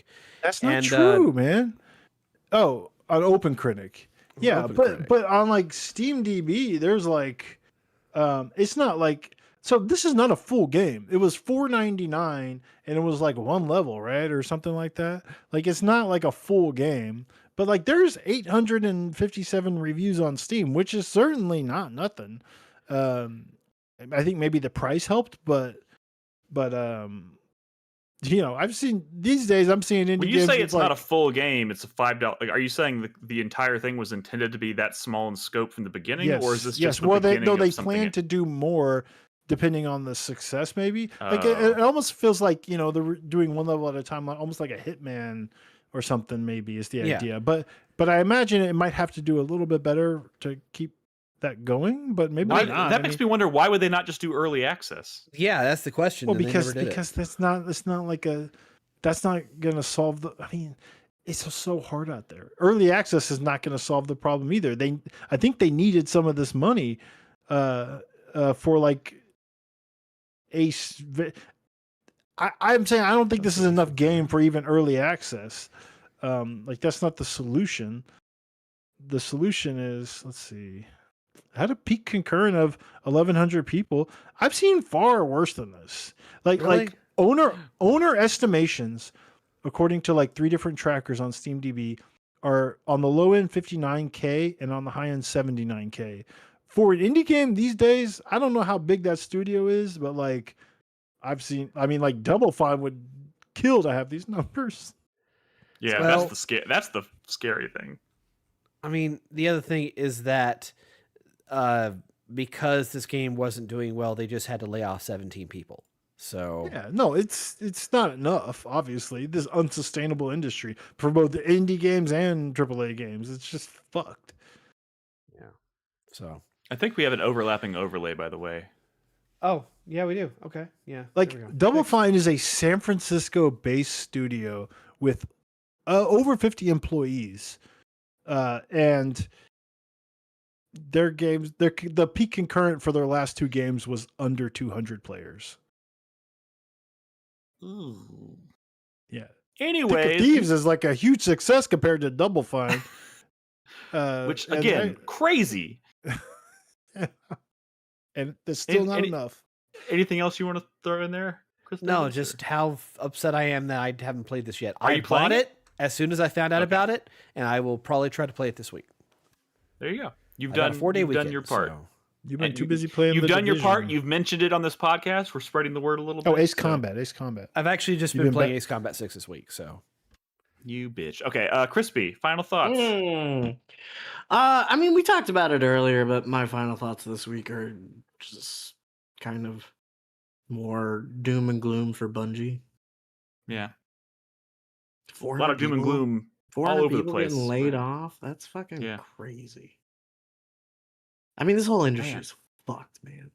This is fucked. It certainly doesn't. It certainly feels more dire right now than it maybe has ever felt. I will say, I'm still Um, playing Marathon. Shit still slaps. It's pretty sick. It still fucking. It sucks that it's slaps. like, you know, such a lightning rod for everything that's going on right now and everything that's wrong with the industry and everything. But I don't know. What can you do? What can you do? Nope. Yeah. What can you do? It seems to I be kind of mean, the. there's things Stick you your can foot do. up in the air. It's that tends to feel like the general like vibe I have about everything right now. Is You got like a what the- sock tan what the going fuck? on that leg, by the way. Yeah, I know my wife pointed that out to me. I'm not entirely sure how that happened. You got from wearing wearing socks all the sun, man. time. Huh. Yeah, but like I'm not. But like it looks like a ring. Yeah, because you wear You know what I socks mean? with your sandals, man. What the I don't- fuck? First of all, I don't wear sandals. 2, I don't wear short With, socks with feet long like that, man, pants. I'd have my dogs out all the time. My dog. Look at the- What the fuck are you talking about? Oh man. Calm down Okay. there, Quentin. my final thought for this week is I know there's a lot of doom and gloom in the industry right now, rightfully so. There's a lot of terrible shit happening, and it's probably going to be brutal between now and the end of the year. But as far as like games that are on the horizon that we know are coming, that I'm excited to play, there is a lot. I'm glad I finally came around on Mina because now I'm at a point where I don't really see a world in which that misses my top 10 list this year. A game is really fucking good. I'm loving Bond still. I'm excited to finish that this weekend. But I also noticed that like at least my calendar where I've kind of outlined all the games that I'm excited for, there's nothing between now and August. It's empty. There might be some releases coming in June and in July, but like I don't got much else. So I'm gonna try and use July to tackle some games that maybe are on my backlog and maybe start a replay or 2 of games that I've been wanting to replay for a while. I've been thinking about replaying Days Gone at some point because I never played the what do they call it? They remastered it basically, and I got it on Stuff coming PC. out. I Hate Nick, Nintendo. I bought you a game. It's in our family share. Go play it. It's called Ground Zero. Ground Zero. Buy it. You didn't buy that for him. You bought it doesn't for wanna play yourself, that and I shit. just get it by proxy. Yeah, what the fuck? dude? But thank you, I guess. Anyways, God, shit, fuck. What was I saying? It is all like Nintendo stuff coming out this summer. You know, I am. You can play Beast I of am Reincarnation. It's on my list, but I'm kind of waiting to see how that Guess shakes you're out not in a reviews before I make a Splatoon decision. Raiders girly, or I've got Rhythm Beast Heaven of Groove Reincarnation guy. on my calendar, but it's like I'm not entirely sure how I feel about it yet. So we'll see. Do you keep a calendar of game releases? Oh, I he do. does. I mean, He's got I have a fucking spreadsheet. I have a spreadsheet, and it like, yeah, Dude, I'm wow, Nate, Pio I'm so- spreadsheet. Just look at Pio's. I'm so spreadsheet. hard for spreadsheets. So yeah. So- Anyways, He loves spreadsheets, dude. You know, I took the RADS-R. RADS-R? what? You know, the autism test again. Oh, You know, just I always got to double check. And one of the ones to on, make sure on you there, still have autism. yes, I want to make sure it doesn't go away. You have to re-up your subscription every year. Exactly. Or they don't fill my. would it be offensive to call this episode the Autism Subscription Show? Yes. Oh no! Don't do that! Don't Yeah, do that! and that's why you should do it, Nick. No, I was just thinking a lot about rehearsal season 2 as well, as I want to do. And there was a question on there about like, do you love like spreadsheets? I swear, there's a fucking question on there that's basically that.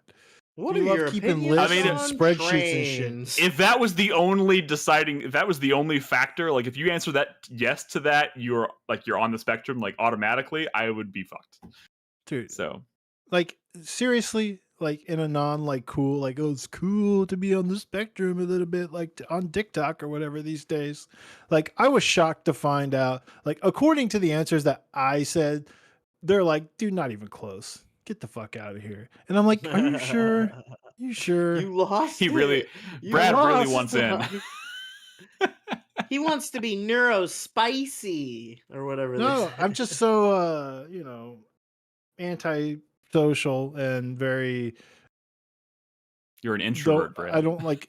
No, I'm more than an introvert. I mean, you know, I have like social anxiety. I don't like talking to people and dude, stuff. You're just kind of a fucking weirdo dork. That's not, Exactly. We don't have to medicalize it, you know. Like, But the questions we don't have to are pathologize it. the questions are fucked up. The questions are like, I'm like this now. I was like this when I'm younger, or I'm like never like this. And I'm like, well, I'm never. Like, you know, there's no like. It isn't one of those questions where you can do like sometimes or most of the time or just a little bit of the time. No, it's like. Did they're you just- overthink the framing of the last question? And they're Yeah. very like. Oh shit. They're too self-aware. I don't know. You just take it. Just take it. Just take Just it. a- Just just take kind of the question. test. All right, Learn something. guys, we've reached the end of our show. Thank you so much for hanging out tonight. And we'll be back next week to talk about the world of video games. Hopefully, there'll be some better news for us to discuss next week. But you No, know, brace absolutely, yourself. there will not be. There will not. Brace be. yourself. There's going to be Yeah. some more bad news coming. But I do think I speak for all of us when I say that we hope anybody that's affected by all this, I hope they land on their feet. I know it's one way or the other, it's going to suck. And I wish we didn't. I wish I could. We didn't have to keep saying this. But anyways, our thoughts go out to those people who are affected, and we'll be back next week. And in the meantime, we hope you will join us in Discord at discord.gg/4player. You can find all of our podcast episodes on your preferred podcast service or on 4playernetwork.com. And in the meantime, everybody, be good to each other for the love of God. Have a good night. I fucking lost it. I don't know what I'm saying. Be good to each I'm other. tired. Play video games and good night. Be good to each other, play video games, and good night. Thank you. Thank you, Chris Davis. Happy Pride. Happy Single Pride. segment. Thank you. Single Happy segment Pride. show. Happy Pride. I did include a time index for the beep.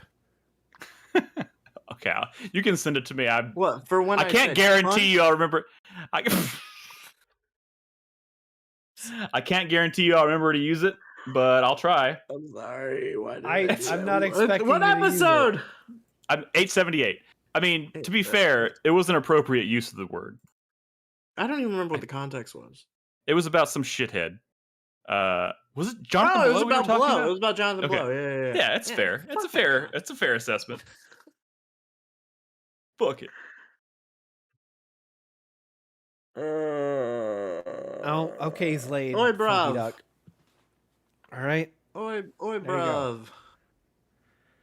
bring the rockets. Chris Davis just dabs on command now? They resumed. I don't know. Try it. They were. You were such a prude about it for so long. Yes, and I now was, but they were. The fucking Jaeger added this point incentive in Twitch for me to dab, and I hate it so much. So I'll only do one dab a night, and that's if That sounds I like am drugs. Like reminded you're to doing some dab. kind of. Just one dab. Just one dab. A night. Oh, here's my boy. Hey, So if we put like a point incentive on Twitch, do you think we could get him to show hole? What the fuck? Jesus Christ. No comment. Oh no! Why does he have a cone of shame? It looks like a He's- flower. he's been scratching his ears quite a bit over the past week, and I don't like it. Aw. So I put a cone on him yesterday, and That is the cutest cone of shame I've ever seen in my life. I didn't know Is they that made all them you that all cute. you've done? You got some It's, eardrops or something? I'm getting him some eardrops tomorrow.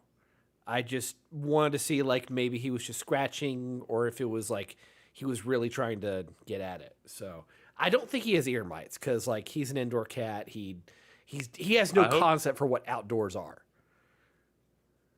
Yep. But he's a good get it. boy. He's a good boy. A girl. It's a cat. All cats are girls, duh. Okay. All jellicle cats and pollicle dogs. Yes.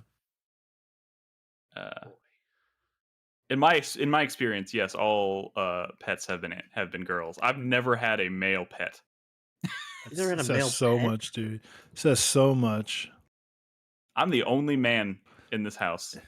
Dude, he's afraid of Even penis envy. my- Even Even then. all of even so, Robin got a bunch. We got a fish tank, and Robin filled it with fish. Girl- All All girls. girls?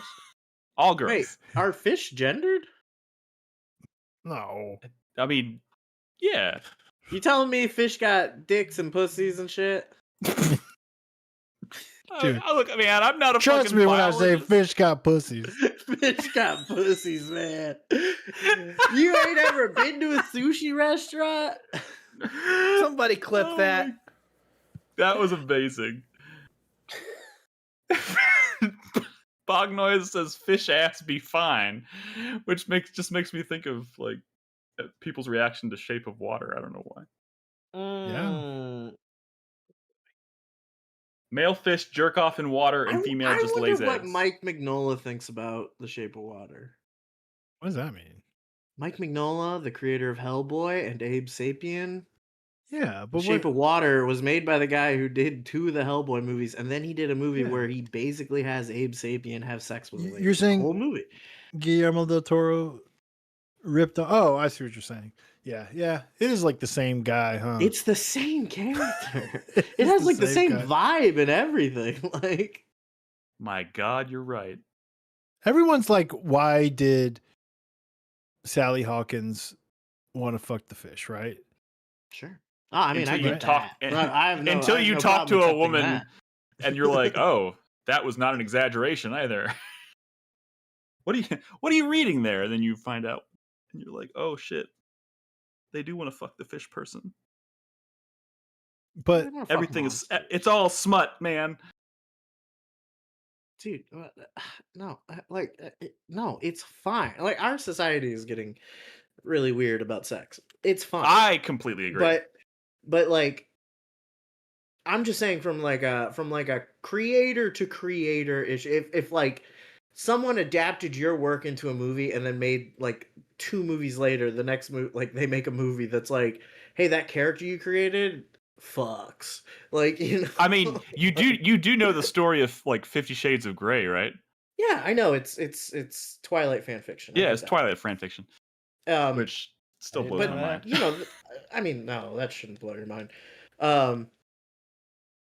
Twilight is kind of about them fucking, though, you know? So that's not as much, like, Hellboy's not about Yeah, Abe but it got really Sapien's weird. merman dick, like, It got really at weird, all. and there wasn't enough fucking. It eventually just became like weird, like Dude, by imprinting the on way, babies. All these quotes. let me just say, Guillermo del Toro's Hellboy movies are good, and I like them, but, like, the Hellboy comics are so good. It is crazy that nobody can like make a decent adaptation of it. Like the last movie that tried, they did the fucking That was David Harbour, they right? just straight up adapted one of the stories from Hellboy. It was the Thin Man, or So, I don't remember what it was the called, but something like man. it's really good. I've read it. It's really good, and apparently the the movie movie sucks? is just ass. I heard it's like, dog shit. Yeah. yeah, like, dude, Hellboy's sick. Like, if you guys are ever like, I want to read a comic book, read Hellboy. It's good. Oh, I speaking was of gonna say Hellboy, Sally did you- Hawkins is sick. Have y'all seen? did you watch the newest Game Changer, Crispy? No, I haven't seen Game Changer in a while. Oh, the new one. Oh, it's so fucking good, man. You'd love it. Dang, Specifically Wing because It is a it's- fan of the new Hellboy. Who?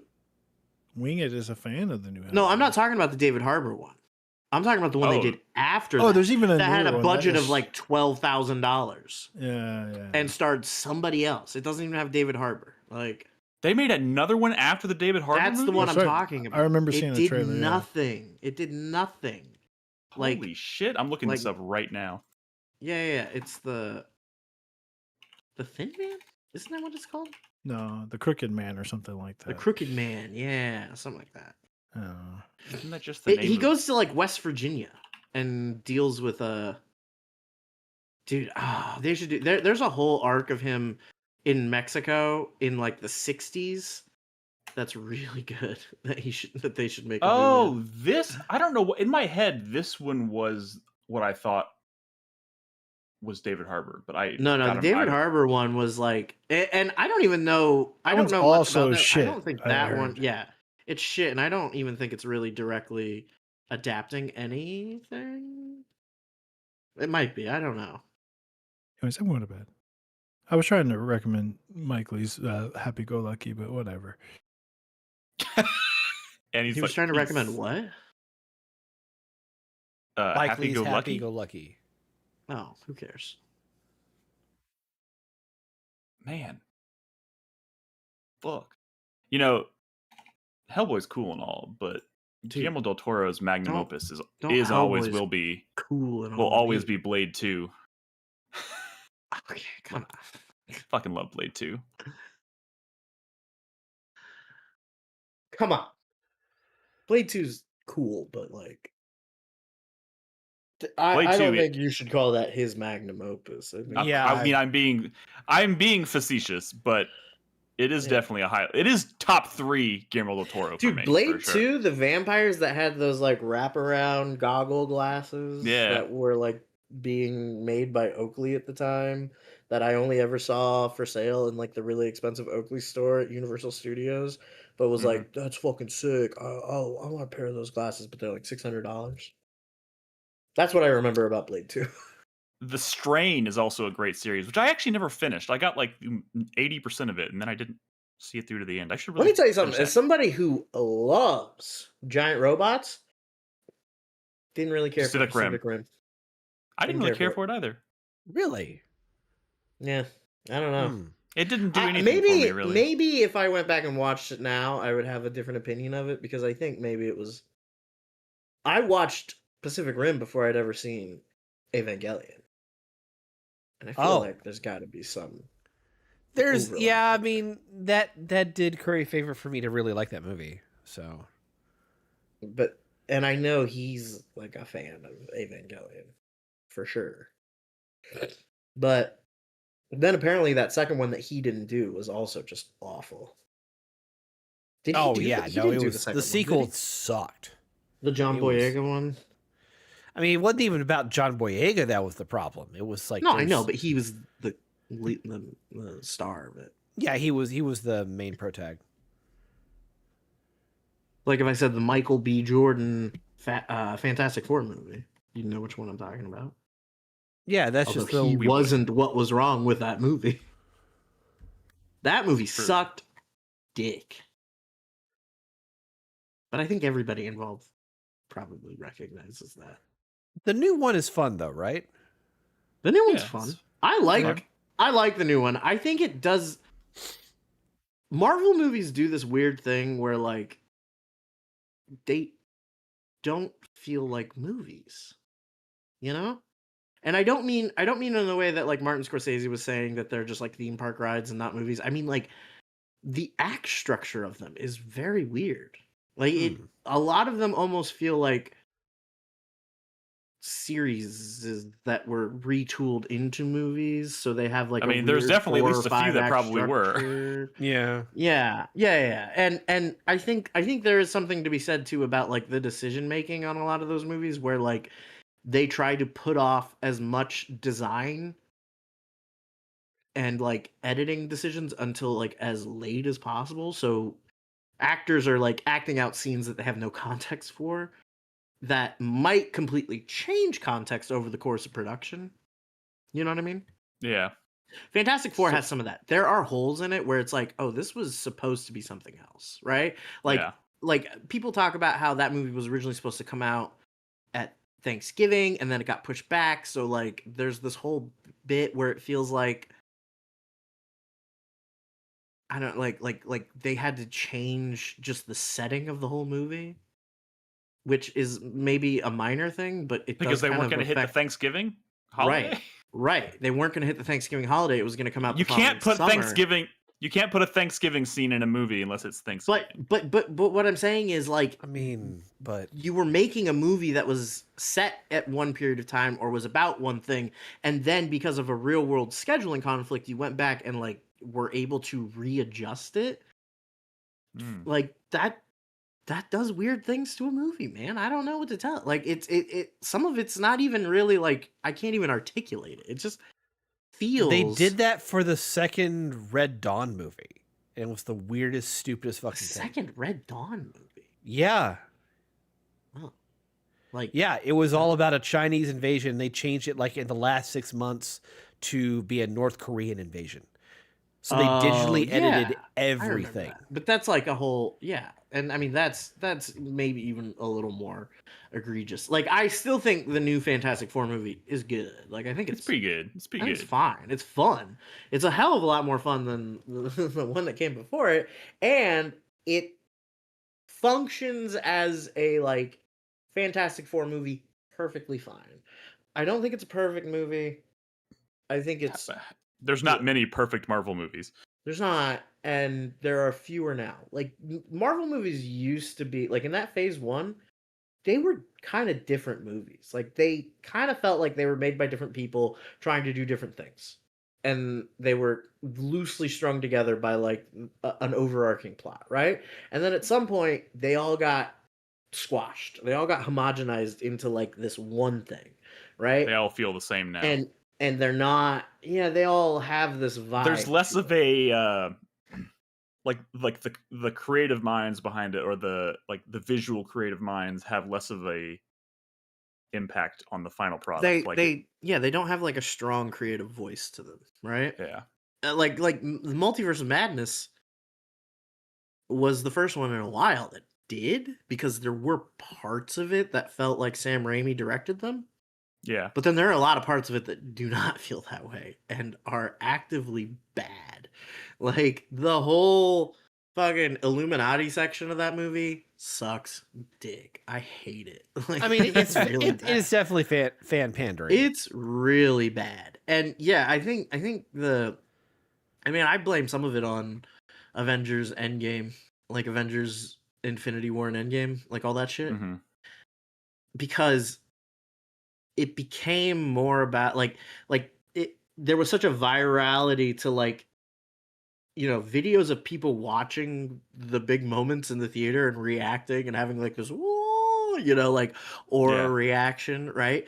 That the movies became built around producing that, to the point where like specifically in Multiverse of Madness, there's a couple bits where it feels like something happens and nobody says anything for a minute because they're waiting for the studio audience applause to die down. Oh no. Yeah, Not good. okay. Not good. Now, like not good. You know what I mean? Yeah. Oh my god. Like not I a wish you hadn't good said that out loud, direction. because now if I ever watch the movie again, I'm That's gonna what be, I like, felt looking like for it. in the theater watching it. Like I felt like John Krasinski showing up was supposed to get a bigger reaction than like the theater I was in gave it, and it felt weird. It's getting weird in here, guys. Same thing with Charles Xavier, like the whole thing. It was just kind of weird. Spider-Man, Far From Home, was kind of the same way too. I've gone back and watched parts of Spider-Man Far From Home again and been like, oh, this scene is really cool, or like I really like this bit. I really like this bit. I still don't think as a like viewing experience, like if I sat down and watched that movie right now, I don't think it would really hit that well. I just watched it don't. like a year ago.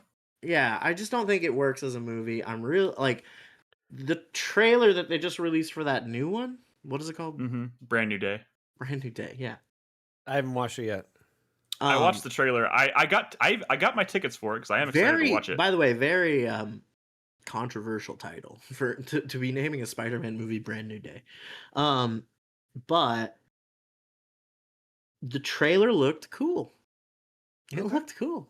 I mean, we all know this new character is Jean Grey, right? Like we know they're introducing Jean Grey here. Oh, okay. I mean, that was the rumor. I could have sworn we had this conversation where I thought we had this conversation where you were like, that can't be Jean Grey. Did you ever have that reaction? No. It's the only thing that I think makes sense for this. We were talking about the Wolverine game where Jean Grey shows up and we're like, yeah. Maybe I'm "What the fuck thinking of is that. this?" But you're talking about Sadie Sink's character is supposed to be Jean Sink's Grey. character in Spider-Man is going to be Jean Grey, probably. Yeah. So do you have Scott Summers show up? I don't know. I don't think so. Maybe. I mean, we know that they're all in that new Avengers, right? So this is the last Marvel movie before Avengers, right? Oh no, I don't think so. Oh wait, maybe. I keep forgetting that's supposed to be coming out this year, isn't it? I don't fucking know. It's supposed to be like I have no idea. Christmas, right? Yeah, it's fucking. It's it. Oh my god. What? That's wild. See, like, there's another thing too, because when Sadie Sink first turned up, everybody assumed she was playing.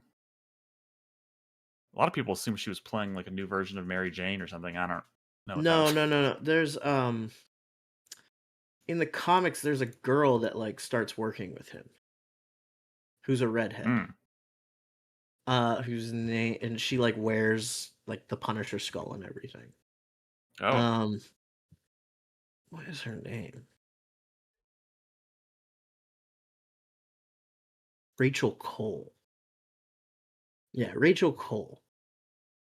And she basically just becomes like Punisher Jr. or whatever. Spider-Man Day, Rachel Cole. And yeah, a lot of people were talking about Sadie Sink playing Rachel Cole because she has red hair. Like the first photo of her on set is just like her standing there in like one of those big coats they make everybody wear to hide their costume, and people were like, whoa, what if they're like bringing in this Punisher character? But then the trailer comes out and it's like, clearly no, Rachel Cole's not like an Omega level psychic. Like she's clearly Jean Grey, right?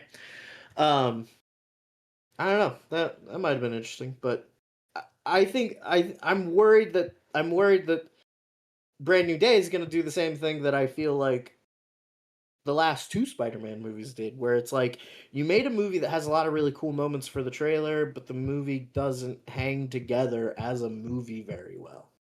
You know what I mean? Yeah, I could see that happening. A lot of modern Marvel movies don't hang together as like just a complete thing. They're just like these high points that we need to hit, and then really sloppy like string. I mean, it is the dictionary definition of like formulaic, designed by committee. Yeah. I mean, because it's billions of dollars going into this shit. Like, I mean, it. Yeah, not saying it's not capable really of hard. Producing some cool shit, but like it is capable of producing some cool shit. I feel like that their strategy has changed over time, and for the worse, right? Yeah. I will say earlier this year or last year, I watched like Moon Knight for the first time, and that shit was sick. I loved it. I have not watched that yet. I have Disney Plus again for the first time in a while. I was Moon Knight's considering great. watching that. It's great, and it's adapting a really good comic. It's adapting, And it kind of stands on its own, right? It's not like I super... mean, it kind of adapts. Yeah. It doesn't really have anything to do with anything else going on. It was cool. Moon Knight's sick. Moon Knight's a cool character. Yeah, I don't know. I want the new Spider-Man movie to be good, but I'm gonna reserve judgment. Yep. You know? Same here. But Yeah. New Avengers. we shall see. I still can't. I was saying, I'm like, you're telling me GTA 6 is gonna come out within a month of like Avengers Doomsday and Dune 3? Dude, the A lot of crazy we shit are happening in the this bread year. and circuses stage of Empire. Like the circuses are hitting pretty good. We're not getting a lot of bread. We're getting crumbs of bread. The circuses, I mean, they're trying. So I don't know, man. Like, And on that note, I'm going to bed. yeah. Okay. Me too. Have a good night, guys. Bye, Good night, chat. everybody.